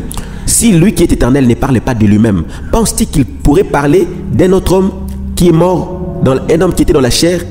Le Saint-Esprit est partout, en tout temps et en tout lieu. Il ne meurt pas. Il va se mettre, au lieu de parler de lui-même, il va commencer à parler d'un homme qui est mort. Élever un homme qui est mort. Le Saint-Esprit n'élève que Jésus. Pas de mort. Il ne fait pas les cultes de mort. Vous voyez? Donc vous devez comprendre, lorsque vous recevez l'Esprit, dans ce genre de mouvements-là, c'est quel esprit que vous recevez? Parce que ce n'est pas le Saint-Esprit. Le Saint-Esprit a dit qu'il fera de vous les témoins de Jésus et non pas les témoins d'un homme qui est mort, incapable de ressusciter. Non, ce sont des mouvements sataniques avec un évangile satanique qui est tout droit venu de l'enfer. Vous devez savoir tout ça, aussi clair que ça. Mais ce n'est pas parce que quelqu'un dit Jésus, Jésus, qu'il est un serviteur de Dieu. En ces jours-là, beaucoup viendront, diront que je fais ceci en ton nom, je fais cela en ton nom. Quel leur répondra Jésus? Je ne vous ai point connu, n'est-ce pas? Et la Bible dit, oh, il y en a d'autres qui me disent, mais non, il a fait des miracles au nom de Jésus, n'est-ce pas? Mais les passages que je viens de lire et la réponse aussi par rapport à cette question-là. Et puis vous verrez que dans toutes ces églises-là, comme ils ne sont pas des chrétiens, comme ils ne sont pas réellement disciples de Jésus-Christ, ils cherchent à tout prix à mettre la photo de Jésus dans l'église. Je vous dis qu'un véritable disciple de Jésus-Christ n'a pas besoin de mettre la photo de Jésus. Lorsque vous trouvez une église où ils sont obligés de placer en leur sein la photo de Jésus, c'est que ce ne sont pas des véritables églises. Maintenant, d'où vient le fait qu'ils veulent placer la photo de Jésus au sein de leur lieu de culte? Donc pour que quelqu'un sache qu'il ait la conviction qu'il est fils de Dieu, ce n'est pas par lui-même. C'est le Saint-Esprit en vous, n'est-ce pas, qui vous confirme au plus profond de votre cœur que vous êtes fils de Dieu. Ça, ce n'est que lorsque vous avez le Saint-Esprit qui vient cette confirmation que vous êtes fils de Dieu. Parce que vous êtes supposé avoir cette confirmation en tant que fils de Dieu. Alors ce n'est pas votre propre témoignage, mais c'est l'Esprit qui témoigne au plus profond de votre cœur que vous êtes fils de Dieu. Maintenant, toute personne a besoin d'avoir un témoignage. Les témoignages peuvent venir donc par le Saint-Esprit, comme je venais de le dire. Maintenant, lorsque les gens n'ont pas le Saint-Esprit, ils vont vouloir quand même avoir un témoignage. Ce sera cette fois-là un témoignage qu'ils vont fabriquer eux-mêmes. Comme ils n'ont pas Jésus dans le cœur, ils vont chercher à avoir Jésus maintenant sous forme de photo, n'est-ce pas, pour essayer de compenser, n'est-ce pas, ces besoins qu'ils ont. C'est lui d'avoir Jésus. Comme ils ne l'ont pas dans le cœur, par un témoignage du Saint-Esprit dans leur cœur, ils vont maintenant, par leurs propres efforts, mettre la photo de Jésus, n'est-ce pas, dans leur lieu de culte pour se convaincre qu'ils sont des chrétiens, pour se convaincre qu'ils ont Jésus. Mais ils n'ont Jésus que vers l'extérieur sous forme d'une photo, mais ils n'ont pas ce Jésus-là dans le cœur. Et cela est un signe majeur qui montre que ces gens ne sont pas des chrétiens. C'est un signe qui montre qu'ils ne sont pas des témoins, qu'ils ne sont pas des chrétiens, parce qu'ils n'ont pas en eux-mêmes au plus profond de leur cœur un témoignage de Jésus. Alors ils cherchent un témoignage extérieur.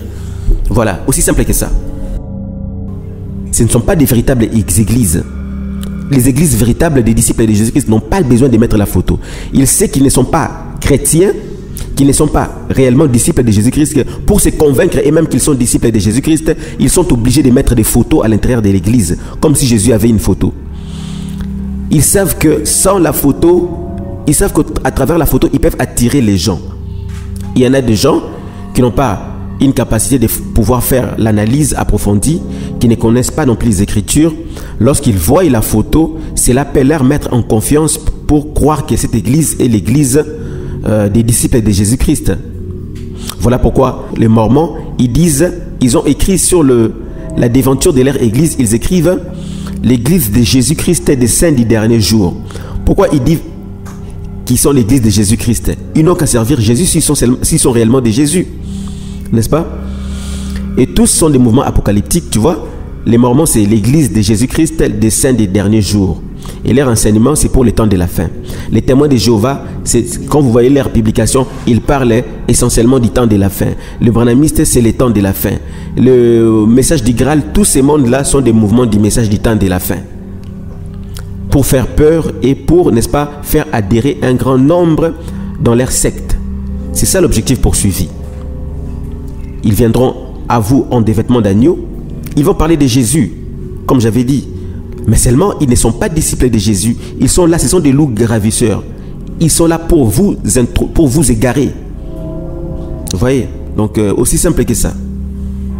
Il s'élèvera des faux Christ, il s'élèvera des faux prophètes. Ils feront aussi des miracles. Mais, prenez garde. Lors de la prochaine séance, nous allons voir pourquoi des cadres tels que les salles du royaume pour les témoins de Jéhovah, les églises de Mormons ou les tabernacles de branhamistes sont des cadres idéaux qui abritent les gens qui appartiennent aux loges mystiques telles que la franc-maçonnerie, les cancars, la maïcarie, la Rose-Croix et bien d'autres. Pourquoi ces églises-là, entre guillemets églises, constituent des cadres qui abritent un grand nombre de gens qui appartiennent à des mouvements et des sciences occultes? Nous allons voir ça. Et nous allons voir aussi d'où vient la haine du branhamisme contre le mouvement pentecôtiste. Parce que ceux qui sont ici de ces mouvements ou qui sont encore membres dans ces mouvements ne savent pas pourquoi ils ont été abrévés par des enseignements qui ont quasiment fait naître en eux une haine contre les mouvements comme le pentecôtisme. Nous allons voir pourquoi, d'où vient cette haine-là qu'ils ont héritée. La racine de cette haine-là, ça vient d'où? Et nous allons aussi voir pourquoi quelqu'un qui est dans la magie ne peut pas avoir une délivrance dans ces milieux-là. Pourquoi quelqu'un qui est profondément ancré dans l'occultisme ne peut pas trouver une délivrance dans ces milieux-là. Chez les pentecôtistes ou chez les autres mouvements, bon, essentiellement dans les églises, mouvements évangéliques, on trouve des gens qui étaient dans la franc-maçonnerie qui ont quitté parce qu'ils ont rencontré Dieu au sein de ces mouvements-là évangéliques. On trouve des gens qui étaient dans la sorcellerie qui ont été délivrés, qui ont quitté la sorcellerie. On trouve les gens qui ont été dans des disciplines occultes qui ont connu la délivrance au sein des mouvements évangéliques. Pourquoi au sein de mouvements tels que le branhamisme, il est impossible de délivrer quelqu'un qui était dans la magie, quelqu'un qui était dans l'occultisme, quelqu'un qui était ancré dans la sorcellerie? Pourquoi dans ces genres de religions, il est difficile ou alors il est impossible que ces gens soient délivrés? Nous allons aussi aborder la question de qu'est-ce qui fait que les gens qui sont dans l'occultisme préfèrent être membres des tabernacles, essentiellement des branhamistes. Quels sont les enseignements qui semblent être chrétiens, mais qui en réalité ne sont pas chrétiens, sont plutôt complémentaires aux enseignements qui sont fournis dans les sciences occultes? dans ces mouvements-là, il y a des enseignements qui sont complémentaires aux enseignements qui sont fournis dans les loges des sciences occultes, ici des mouvements tels que les New Age, la franc-maçonnerie, les cancars, la lumière dorée des Melchisedec, la lumière blanche, toutes ces sectes-là, satanistes. Pourquoi dans la plupart de ces églises, les dons spirituels du Saint-Esprit sont relégués au second rang? Qu'est-ce qui explique que dans les mouvements lucifériens, tels que les New Age, les cancars, la théosophie, William Branham est considéré comme le porte-parole, le prophète précurseur de l'ère du Verseau. Au même titre qu'Emmanuel Swedenborg, Alice Bailey, Elena Blavatsky et bien d'autres. Aussi, pourquoi il est beaucoup aimé par les gens qui appartiennent à des loges mystiques? Nous savons qu'il n'y a pas de contact, il n'y a pas de rapport entre les ténèbres et la lumière. Ce sont deux mondes qui se combattent. Mais comment les gens qui sont dans les sciences occultes l'aiment beaucoup? Quel bénéfice trouvent-ils dans ces enseignements? Nous allons voir tout ça. Nous allons aussi voir pourquoi sous ces évangiles-là, les jeunes sont en proie à la masturbation. Pourquoi les jeunes qui sont au sein de ces mouvements-là sont accablés sont sous l'emprise de la masturbation. Pas essentiellement les jeunes, mais les adultes aussi. C'est quasiment un ravage là-bas. Ouf, le temps court. On avait prévu de faire le tout en 1 heure du temps, mais il me semble que ça ne sera pas possible. Parce que, bon, entre-temps, il y a des choses qu'on est obligé de dire. Si on ne les dit pas, ça sera un peu difficile de pouvoir, n'est-ce pas, se faire une idée exacte sur le sujet qu'on est en train d'aborder. Donc voilà, c'était important, mais je ne sais pas si la prochaine fois, j'aurai la chance d'avoir tout le monde ici. Présentement, je ne suis pas sûr, alors j'aimerais, avant de clôturer, n'est-ce pas, aborder un point que je trouve essentiel. Un point que je trouve essentiel qui permet de faire les liens avec tous les restes. Ça sera maintenant, je vais aborder les sujets des Elohim. Je ne sais pas si vous avez déjà entendu parler de ça. Donc, je vais rapidement survoler la question des Elohim. C'est un sujet que nous allons reprendre prochainement, mais je souhaite que ça soit déjà dit maintenant, puisque c'est important de faire les liens avec tout le reste. Les Elohim déchus, leur nature, leur quête d'adoration et leur influence sur les faux ministères. Alors, ce que je voudrais dire ici, c'est que les Elohim sont généralement à la base des faux ministères. Donc, il y a des gens, beaucoup de ces personnes que j'ai citées, n'est-ce pas, au cours de cette séance, qui ont laissé des religions, vous allez remarquer qu'ils commencent souvent leur ministère de manière quasiment inoffensive. Au fil du temps qu'ils cheminent, n'est-ce pas, dans l'évolution de leur ministère, ils commencent à changer. Ça veut dire qu'il y a plusieurs stades dans leur ministère. Logiquement, lorsque Dieu envoie quelqu'un au ministère, dans la Bible, on peut voir ça partout, et la personne connaît déjà les contenus de son ministère au moment où Dieu l'envoie. Ça veut dire qu'au départ, Jean-Baptiste, je vais prendre l'exemple de Jean-Baptiste, il est envoyé au ministère. Lorsque on a envoyé des gens lui poser la question de savoir qui il était, il a directement dit qu'il était la voix de celui qui crie dans les déserts. Lorsque Jésus commence son ministère, il va dans la synagogue, il prend le livre du prophète Ésaïe, il dit directement « L'Esprit du Seigneur est sur moi ». Il connaît déjà les contenus de son ministère du moment où Dieu l'a mandaté. Lorsque Paul commence son ministère, on voit déjà qu'il dit clairement qu'il a été envoyé pour prêcher que Jésus était le Fils de Dieu. Il le dit clairement. Et c'est le cas lorsque Dieu envoie Moïse pour son ministère. Il dit que j'ai entendu dire le plaire de mon peuple, voici, je t'envoie pour aller, n'est-ce pas, libérer mon peuple. Lorsqu'il lui apparaît, il lui donne directement la commission. Mais la différence est que au faux ministère, vous verrez qu'il commence généralement dans une étape plus ou moins acceptable par des gens, n'est-ce pas, qui l'entourent. Au fil du temps qu'il demeure avec ces gens et s'installe, n'est-ce pas, la routine et l'habitude, et au-delà, n'est-ce pas, d'un premier rapport, lorsqu'on vient autour d'un ministère, c'est qu'on est un peu méfiant. Et face à cette méfiance, les esprits qui sont derrière ces ministères, ou l'Élohim qui est derrière ces ministères, va être plus ou moins biblique dans son approche par rapport à l'évangile. Mais au fil du temps, va s'installer une relation basée sur l'affection, basée sur un rapport affectif avec la personne, l'esprit derrière ne peut pas continuer à se cacher. Cet esprit doit commencer à se révéler. Au fur et à mesure que vous avancez avec ces ministères, il commence à changer de posture. Il prend de plus en plus au fil du temps de nouvelles postures jusqu'à un point culminant, toujours le point culminant où il va commencer à s'affirmer comme étant Dieu, où il va vouloir s'affirmer comme étant Jésus-Christ. C'est toujours comme ça. Regardez le ministère d'Abdrouchine, regardez les ministères. Abdrouchine, c'est vers la fin, n'est-ce pas, qui commence à dire qu'il était Luc 17, 30, qu'il était le fils de l'homme écrit dans les livres de Luc, Abdrouchine. Il disait qu'il était le Saint-Esprit. Et ces ministères, au bout de leur cheminement, lorsqu'ils atteignent la maturation, ils affirment être le Saint-Esprit, ils affirment être Jésus-Christ, remarquez bien tous ces ministères, vous verrez que c'est toujours quasiment la même chose. C'est vrai qu'il y a des cas où ça n'aboutit pas ça ne culmine pas jusqu'à ces genres d'affirmations, mais beaucoup culminent jusqu'à cela. Évidemment, c'est là un indice qui vous permet de savoir que ces ministères n'est pas de Dieu et que l'entité qui est derrière ces ministères, un Elohim très souvent, est une entité satanique, diabolique. Parce qu'il veut prendre la place de Dieu dans le cœur de gens. Il veut prendre la place de Dieu, n'est-ce pas, dans ces ministères-là. Et le diable a toujours été et a toujours opéré de cette manière-là. En République démocratique du Congo, par exemple, il y a des gens comme Simon Kimbangu qui avait commencé un ministère inoffensif d'apparence, mais vers la fin de sa vie, il a commencé à avoir des prétentions telles que cette idée de vouloir, n'est-ce pas, se présenter comme étant les messies. Et si vous voyez la suite des enseignements qui ont été donnés après sa mort, ça cadre avec ce qu'il a communiqué à la fin de sa vie. Ça cadre avec cela. Au Congo, toujours, il y a souvent dans la province du Bas-Congo, hein, ceux qui ont été en République démocratique du Congo connaissent la province qui s'appelait Bas-Congo ou le Congo central. Il y a beaucoup de divinités là-bas. Il y a beaucoup d'esprits, beaucoup de gens, un peuple qui est fréquenté beaucoup par des Elohim. Il y a Massambukidi, toujours Massambukidi, qui aussi est un maître spirituel. Il est mort.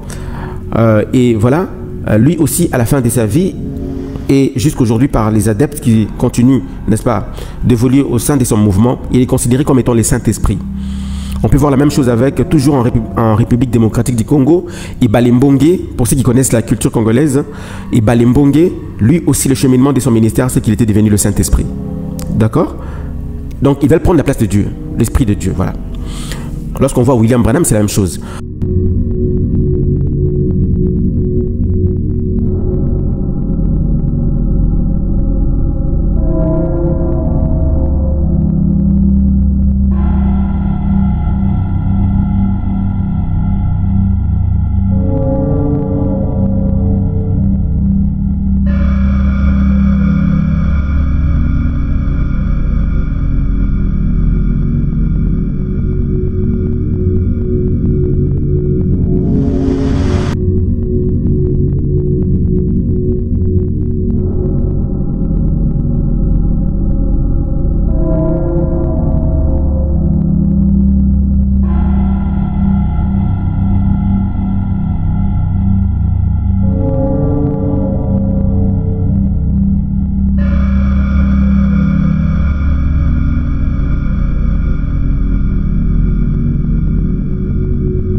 Lorsqu'on voit Guy-Émile Lufasitukwebo au Congo-Brazza, tu vois, c'est toujours le royaume Congo. Hein.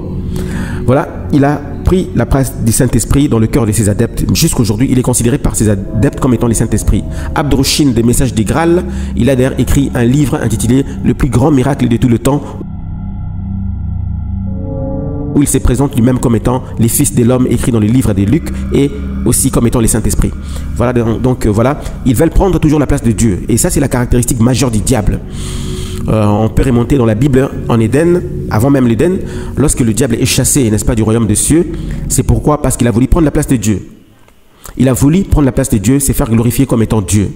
Et Dieu n'a pas supporté cela, il l'a rejeté sur la terre. La chute du diable sur la terre, ou vers les régions inférieures, est causée par le fait qu'il voulait, n'est-ce pas, s'égaler à Dieu, être comme Dieu.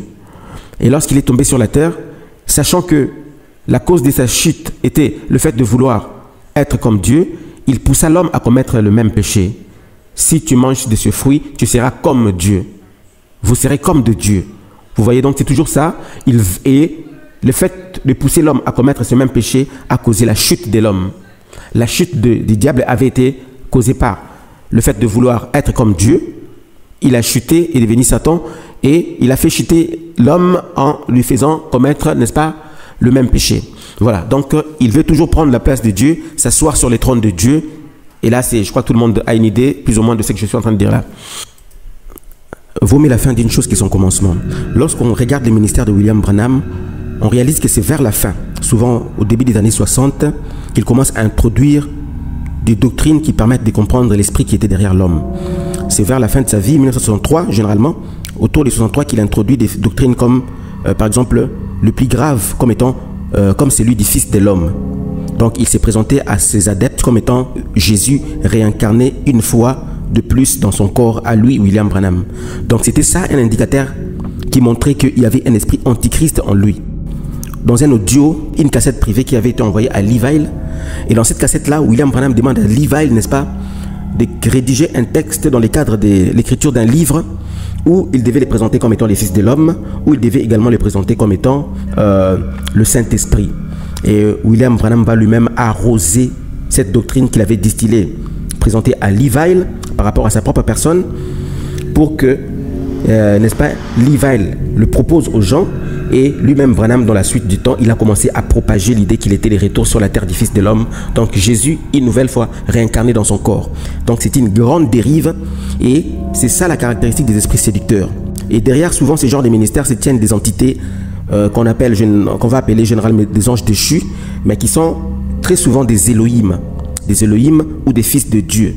Mais il y en a des fils de Dieu qui se sont rebellés à Dieu. Les anges qui sont descendus sur la terre, les fils de Dieu qui ont vu que les filles des hommes étaient belles et sont allés vers les filles des hommes pour faire des enfants avec des filles des hommes. Les fils de Dieu dont on parle là, c'est ce qu'on appelle des Elohim, des princes ou des Elohim. L'ange de William Branham, lorsqu'il vient les visiter en 1947 ou 48, je ne sais plus, il lui dit, si tu amènes les gens à te croire, toi Branham, donc son ange lui dit d'amener les gens à les croire lui. Ce qui entre en opposition avec la parole de Dieu, n'est-ce pas? Lorsque Paul et Silas sortent de la prison, les gardiens leur posent la question de savoir ce qu'ils devaient faire. Paul lui dit, crois au Seigneur Jésus-Christ et tu seras sauvé, toi et toute ta famille. Contrairement à ce qu'avait dit l'ange de William Branham. Déjà, sur ces points-là, on voit qu'il y a une opposition avec la vérité de la parole de Dieu. Et ça, c'était un indicateur fort pour toute personne, n'est-ce pas, connaisseur des Écritures. On verra la même chose chez Alexandre Dowie qui a commencé à se présenter auprès de ses adeptes comme étant le messager de l'Alliance. On sait tous dans la Bible que le messager de l'Alliance, c'est Jésus-Christ. Et Alexandre Dowie, après avoir proclamé à ses adeptes qu'il était l'accomplissement de la promesse de Malachie 4, il s'est fait ensuite passer comme étant le messager de l'Alliance. Vous voyez que c'est toujours le même esprit. Ces créatures célestes sont appelées des Elohim. Elohim qui veut dire Dieu, n'est-ce pas? Ils sont comme de Dieu et la Bible les reconnaît comme étant de Dieu. Sur tous ceux qui se sont rebellés et qui se sont fait adorer partout à travers le monde, même Dieu les qualifie de Dieu, les autres dieux, parce qu'ils se font adorer.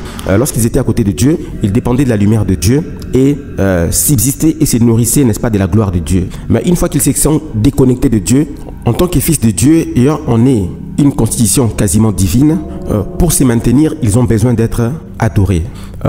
Si pour toi et moi, dans la chair humaine, pour nous maintenir en vie, nous avons besoin de la nourriture que nous mangeons par la bouche, les entités de la catégorie des Elohim ont besoin pour se nourrir de l'adoration. Voilà pourquoi, il y a un certain moment, j'avais dit que derrière chaque adoration se tient une entité. On ne peut jamais avoir une adoration sans qu'il y ait une entité qui se nourrisse de cette adoration. Ils sont de la race des fils de Dieu, donc un peu comme Dieu. Pour se maintenir, comme ils ont été déconnectés de Dieu, ils ont besoin de se faire adorer et s'alimenter de cette adoration-là. Voilà pourquoi ils ont séduit beaucoup de gens à travers le monde depuis la nuit des temps et pour se faire adorer. Donc ils s'alimentent de cette adoration. Voilà, il y a même ces versets dans la Bible qui dit que Jésus-Christ est le consommateur de notre foi. Dieu règne au milieu de louanges et d'adoration. C'est les cadres dans lesquels Dieu vit. Et sa gloire se trouve constituée par cette adoration. Donc, il s'alimente de cette adoration. Ce sont de Dieu. Les Elohim sont également de Dieu. Parce que Dieu les qualifie comme étant de Dieu, mais des faux dieux. Les Elohim, essentiellement, ceux qui se sont rebellés du Dieu vivant ou du Dieu créateur de toutes choses. Donc, ce sont des créatures et même ces Elohim. Mais ils sont de la race de Dieu, des fils de Dieu. Alors, pour se faire adorer, par moments, ils descendent sur terre, ils viennent à la rencontre des hommes auxquels ils donnent un évangile. Et cet évangile, qui est contraire aux Écritures, sera, ils vont envoyer cet homme au ministère et eux-mêmes vont se tenir derrière. Parce qu'ils sont de Dieu, ils sont supposés avoir un Christ et des adorateurs. Parce que pour avoir une adoration, il faut qu'il y ait, n'est-ce pas, une idole. Il faut qu'il y ait une idole. C'est-à-dire, ils se tiennent derrière. Là, dans ces contextes-là, ils sont comme des dieux. Ils vont avoir quelqu'un qu'ils vont placer comme étant l'intermédiaire par rapport à leur adoration, dans le cadre du branhamisme, et les esprits qui se tiennent. Et je vous apprends que derrière William Branham, il n'y avait pas qu'un seul Elohim, il y avait plusieurs Elohim. Il y avait plusieurs Elohim derrière William Branham, plusieurs dieux. Donc, ces Elohim vont être derrière son ministère et lui va propager un évangile qui va s'avoisiner d'apparence à l'évangile de Christ, Mais lorsqu'on examine très bien, on verra que ça n'a rien à voir avec l'évangile de Christ. Et toutes les personnes qui viennent doivent l'adorer, lui, William Branham. Ils doivent l'adorer, lui, William Branham. Et qui sont ceux qui bénéficient de cette adoration? Ce n'est pas essentiellement William Branham, mais ce sont les esprits qui l'ont poussé en avant, qui l'ont envoyé au ministère. Ils envoient souvent des faux ministères. Vous connaissez l'histoire de Emanuel Swedenborg, vous connaissez l'histoire de Nicolas Flamel, toutes ces personnes auxquelles les anges sont apparus, leur donnant, n'est-ce pas, de mission, leur disant qu'ils étaient envoyés, par exemple, pour le cas d'Emanuel Swedenborg, qu'il a été envoyé pour pouvoir révéler les Écritures, le vrai sens des Écritures. Et ces esprits-là viennent toujours vous envoyer des ministères et leur donner les liaisons qu'ils ont été créées sur la terre pour apporter des interprétations sur les Écritures. Donc donner les meilleurs sens, la meilleure interprétation des Écritures. Comme ce sont des interprétations, leurs écrits ne seront pas basés essentiellement sur ce qui est écrit. Ils vont vouloir apporter des explications sur des choses qui n'ont pas été mentionnées dans la Bible. Ils vont faire des raccordements, ils vont faire des interprétations, parce que la Bible est une prophétie. Il y a des endroits où Dieu parle, il y a des endroits où Dieu ne parle pas. Là où Dieu n'a pas parlé, ces ministères-là vont vouloir faire une dédiction. Ils vont vouloir apporter une dédiction pour donner un sens à la suite de la prophétie. Souvent, en Israël, lorsque Dieu envoyait un prophète pour apporter un message à un sujet donné, lorsque les prophètes arrivaient avec le message et qu'ils trouvaient la personne, ils lui transmettaient les messages tels que Dieu les lui avait donnés. Et dès qu'il avait fini de transmettre le message, il devait se retourner et s'en aller. Parce que s'il restait là, la personne serait peut-être tentée de lui poser des questions de savoir les noms dits de la prophétie. Et si le prophète reste là, il va commencer à donner des explications. Et cette fois-là, ce qui va sortir de sa bouche ne vient pas de Dieu, mais ça vient de l'analyse maintenant du prophète lui-même. Voilà pourquoi les prophètes devaient s'en aller vite et ne plus rester là. Après avoir apporté le message que Dieu seul soit reconnu comme vrai et que tout ce qui sort de l'homme soit reconnu comme mensonge. Donc, les prophètes ne pouvaient pas rester là, ils devaient s'en aller. C'est exactement la même logique dans la Bible. Tout ce qui est écrit par Dieu, c'est ça la vérité. Mais toutes les dédictions que vous faites, par exemple dans le cadre de la doctrine de la sémence du serpent pour William Branham, lorsqu'il commence à vouloir faire des dédictions, donc si ici il est écrit ceci et que là-bas il est écrit ceci, donc c'est ceci, le donc là que vous ajoutez, c'est ce qu'on appelle des interprétations. Puisqu'il est écrit que Adam connut sa femme donna, elle conçut et elle donna Caïn, et ensuite on ajoute Abel, vous dites directement donc c'était des jumeaux. Voilà, ça c'est une dédiction parce que ce n'est pas écrit. Donc c'est une spéculation. Donc c'est des religions qui sont souvent basées sur des spéculations. Puisque la femme a été punie et qu'on lui a dit que tu mettras au monde par la douleur. Puisque c'est l'organe de reproduction qui a été frappé, voilà, donc les péchés étaient l'acte sexuel. Donc, des dédictions. Et ces religions sont toujours basées par des spéculations. Et on voit cette même logique dans la Kabbale juive. Dans la Kabbale juive, c'est de là que vient la production de plusieurs Talmuds. Et les Talmuds sont essentiellement des spéculations sur les Écritures, les noms dits de Dieu. Voilà. Et vous allez baser votre foi sur des spéculations, sur des noms dits. Il y a des endroits où Dieu parle clairement, il y a des endroits où il n'a pas parlé. Alors, ne vous mettez pas à vouloir donner des spéculations. Il n'y a que ce qui est écrit qui est valable. Lorsque Jésus est devant le diable, lors de sa tentation pendant 40 jours dans le désert, il répétait au diable ce qui est écrit. Il est écrit. La spéculation n'aide pas. Ne basez pas votre foi sur des spéculations. Votre foi doit être basée sur la parole écrite.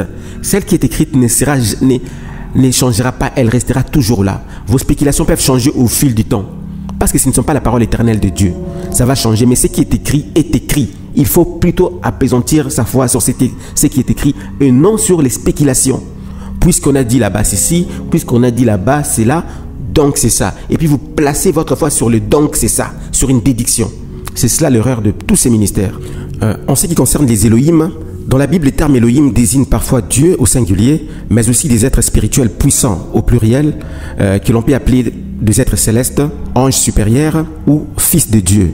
Certains d'entre eux, bien que créés par Dieu et placés dans l'ordre céleste, se sont rebellés. Ces Elohim déchus ont cherché à se faire adorer et influencent encore aujourd'hui le monde spirituel, notamment en envoyant des personnes dans des ministères trompeurs et porteurs des doctrines qui contredisent l'évangile. Bon, à la question de savoir qui sont les Elohim, les mots Elohim est un terme hébreu au pluriel qui signifie littéralement être divin ou puissance céleste. Dans la Bible, son usage varie selon les contextes. Il peut désigner plusieurs catégories. Lorsque le verbe associé à Elohim est au singulier et conjugué au singulier, ça veut dire qu'il s'agit de Dieu, le Dieu créateur lui-même. Parce qu'Elohim veut tout simplement dire Dieu. Et le Dieu unique et véritable de YHWH, Yahweh, on peut voir ça par exemple dans les livres de Genèse, au chapitre 1 et au verset 1. Au commencement, Dieu, Elohim, créa les cieux et la terre. Là, il s'agit du Dieu créateur. Là, c'est la première catégorie. La deuxième catégorie de l'application du mot Elohim, c'est lorsque dans la Bible on parle des anges puissants ou des êtres célestes. On peut voir ça par exemple dans les livres de Psaume, chapitre 82 et le verset 1.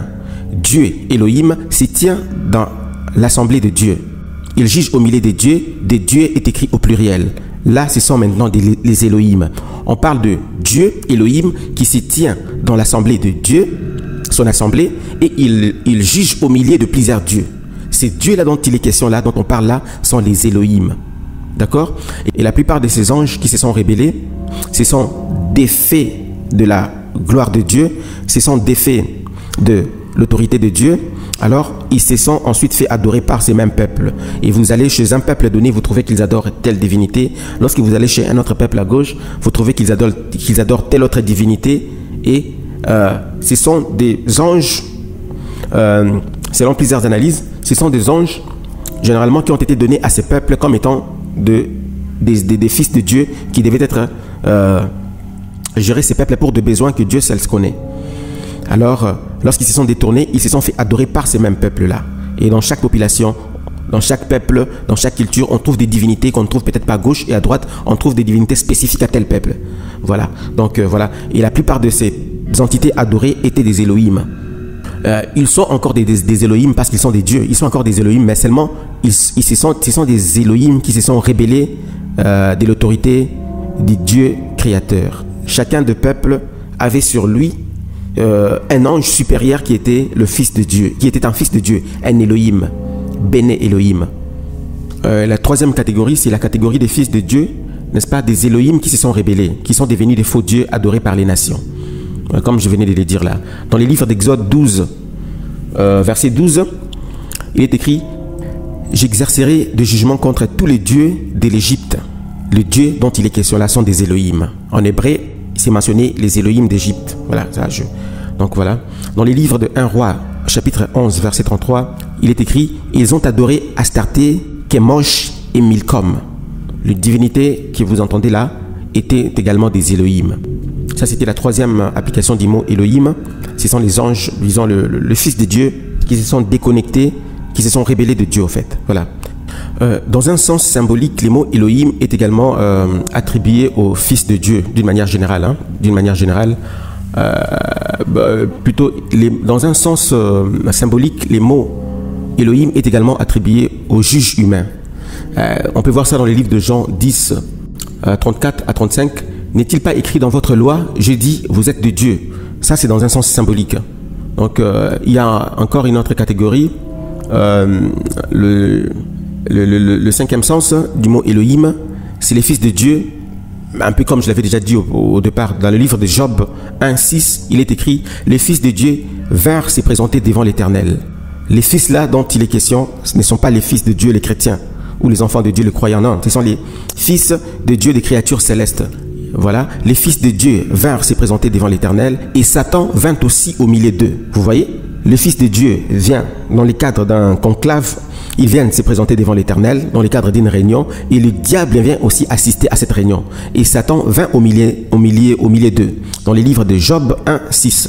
Vous voyez que c'est une assemblée céleste, quoi. Une assemblée céleste où Dieu est entouré des fils de Dieu, des créatures célestes de la catégorie des fils de Dieu, les Elohim, ou les fils du Très-Haut, de Dieu. Alors, Satan vint lui aussi assister à cette rencontre, à cette réunion. Et ça, c'est dans la Bible. Un moment, j'avais dit qu'ils se sont rebellés de Dieu. Ils ont carrément été, pour certains de ces Elohim, ils se sont illustrés en usurpateurs de l'adoration et il y a un jugement qui leur est réservé. Certains Elohim, des fils de Dieu, se sont rebellés contre Dieu. Ils ont détourné l'adoration qui revient à Dieu pour eux-mêmes.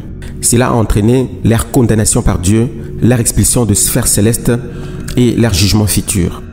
Il y a cet autre passage dans Psaume 82, 1 à 7, où on parle également des Elohim, n'est-ce pas? Dieu se tient dans l'assemblée divine. Voilà, il y a encore une assemblée divine là. J'avais dit, vous êtes des dieux, cependant vous mourrez comme des hommes. J'avais dit, vous êtes des dieux, cependant vous mourrez comme des hommes. Dieu se tient dans l'assemblée divine, parce que Dieu réunissait à chaque fois les fils de Dieu. Nous avons vu la séquence où Satan est venu assister dans une réunion où se trouvaient les fils de Dieu. Et là, c'était une assemblée divine. Et là, dans les psaumes 82, 1 à 7, on parle également d'une assemblée divine, où Dieu se tient dans l'assemblée de Dieu, et il est en train de parler aux autres dits, aux Elohim. Il y a un autre passage dans les livres de Deutéronome 32, 17. Ici, on parle carrément des Elohim qui se sont rebellés. La Bible dit, ils ont sacrifié à des démons qui ne sont point Dieu, à des dieux qu'ils ne connaissent pas. Le Dieu qu'ils ne connaissent pas, là, c'est écrit en petit d, donc ce sont les Elohim, ou des faux dieux.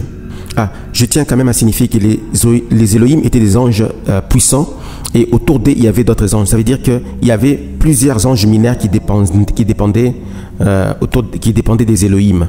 Ils étaient un peu comme de chefs d'armée, je vais dire ça comme ça, un peu comme de chefs d'armée, auxquels dépendaient plusieurs autres anges. Donc chaque Elohim avait plusieurs anges autour de lui. Lorsqu'on arrive par exemple dans les livres d'Apocalypse, chapitre 12, versets 7 à 9, il est écrit « Il eut guerre dans les ciels, Michel et ses anges », vous voyez, Michel et ses anges, comme si ces anges dépendaient de Michel, ces anges-là dépendaient de Michel. Michel et ses anges combattirent contre les dragons. Les dragons aussi avaient ses anges, hein, et ils firent précipiter sur la terre. Comment ces Elohim se font-ils adorer? Ils se font adorer par l'idolâtrie, Baal, Astarté et Moloch, etc. Par des religions païennes, le sacrifice humain, par des manifestations surnaturelles, de manifestations surnaturelles trompeuses, des visions, des oracles et de voix et des extases. Et même dans l'infiltration dans les systèmes politiques et religieux. On peut voir ça dans Daniel 10, dans Apocalypse 13, 4 aussi. Par la perversion de la vérité spirituelle, en imitant la lumière, des Corinthiens 1, 14. Ils envoient des gens au ministère avec de faux messages, Galates 1, 8. Si un ange du ciel vous annonce un autre évangile que celui que nous vous avons prêché, qu'il soit anathème. Certains Elohim déchus se faisant passer pour anges de Dieu ont envoyé des faux ministres pour annoncer un autre évangile centré sur l'homme, les œuvres ou la loi, des doctrines séduisantes, mysticisme, vision, nouvelles révélations, des enseignements occultes déguisés sous des termes chrétiens. 1 Timothée 4, 1. Dans les derniers temps, plusieurs abandonneront la foi pour s'attacher à des esprits séducteurs et à des doctrines des démons. Ces faux ministères peuvent faire des miracles. Matthieu 7, 22. Il peut même sembler être inspiré. Jean 10, 34. Mais détournent subtilement de Jésus-Christ crucifié. Certains Elohim envoient aussi des gens au ministère avec un faux message dans leur quête d'adoration et d'influence. Ils agissent comme des esprits séducteurs. Ils envoient des hommes et des femmes dans des ministères qui semblent légitimes extérieurement, mais qui portent un autre évangile et une autre source d'inspiration. Ces ministères peuvent sembler puissants et même miraculeux, mais ils sont en réalité inspirés par une source spirituelle opposée à Dieu. Matthieu 7, 22, 23. Plusieurs me diront ce jour-là, « Seigneur, Seigneur, n'avons-nous pas prophétisé en ton nom? N'avons-nous pas chassé des démons en ton nom? Et n'avons-nous pas fait beaucoup de miracles en ton nom? Alors je leur dirai ouvertement, je ne vous ai point connu. Retirez-vous de moi, vous qui commettez l'iniquité. » Rappelez-vous que Lucifer, lorsqu'il a été chassé dans le royaume des cieux, là où il était avant de connaître sa chute, la Bible a dit que l'iniquité naquit en lui. L'iniquité, c'est lié à l'adoration. Il a voulu se faire adorer. Le péché naquit en lui, l'iniquité naquit en lui. Souvent, l'iniquité est liée à l'adoration. Quelqu'un qui veut être comme Dieu, l'iniquité est en train de naître dans lui. Ces paroles de Jésus révèlent que le miracle et les prophéties ne sont pas une preuve suffisante que ces ministères viennent de Dieu. Certains peuvent agir au nom de Dieu, mais être inconnus du Seigneur, parce que leurs œuvres viennent d'une autre inspiration. Jean 10, 34, ils peuvent sembler inspirés. Jésus leur répondit, « N'est-il pas écrit dans votre loi, je dis, vous êtes de Dieu? Si elle a appelé Dieu, c'est à qui la parole de Dieu a été adressée. Et si l'écriture ne peut être anéantie, Jésus cite ici les psaumes 82, où Dieu s'adresse à des Elohim, des êtres à qui la parole de Dieu a été adressée, mais qui ont été jugés pour leur injustice. Ces passages soulignent que le fait d'avoir reçu une parole divine ne signifie pas toujours fidélité, car même les corrompus avaient initialement été investis d'une autorité spirituelle. Donc en résumé, apparemment, les réalités spirituelles, le miracle et les prophéties peuvent même être effectués par des imposteurs spirituels. Matthieu 7, 22. Ils ont toujours un évangile différent qui est un signe d'égarement. Galates 1, 8. Les doctrines séduisantes sont un signe des influences démoniaques. 1 Timothée 4, 1. Ces ministères inspirés par les Elohim déchissants sont très séduisants et parfois puissants extérieurement, mais ils mènent à l'égarement spirituel. Donc, raison pour laquelle il faut être vigilant par rapport à l'évangile qui vous est apporté, parce que la Bible dit qu'il n'y a qu'un seul Dieu, créateur de tout et Père du Seigneur Jésus-Christ. Mais dans les mondes spirituels, certains Elohim rebelles cherchent l'adoration humaine, usurpent l'identité de Dieu et propagent de faux évangiles par des ministères séduisants. C'est pourquoi Paul déclare « Examinez toutes choses, retenez ce qui est bon ». Et Jésus avertit dans 1 Thessaloniciens, je crois, dans le livre des Thessaloniciens, « Gardez-vous des faux prophètes, vous les reconnaîtrez à leurs fruits ». Lors de la deuxième partie, nous allons aborder aussi d'autres détails, entrer en profondeur sur ce que nous avons déjà évoqué. En attendant, nous allons prendre une pause pour pouvoir, n'est-ce pas, revenir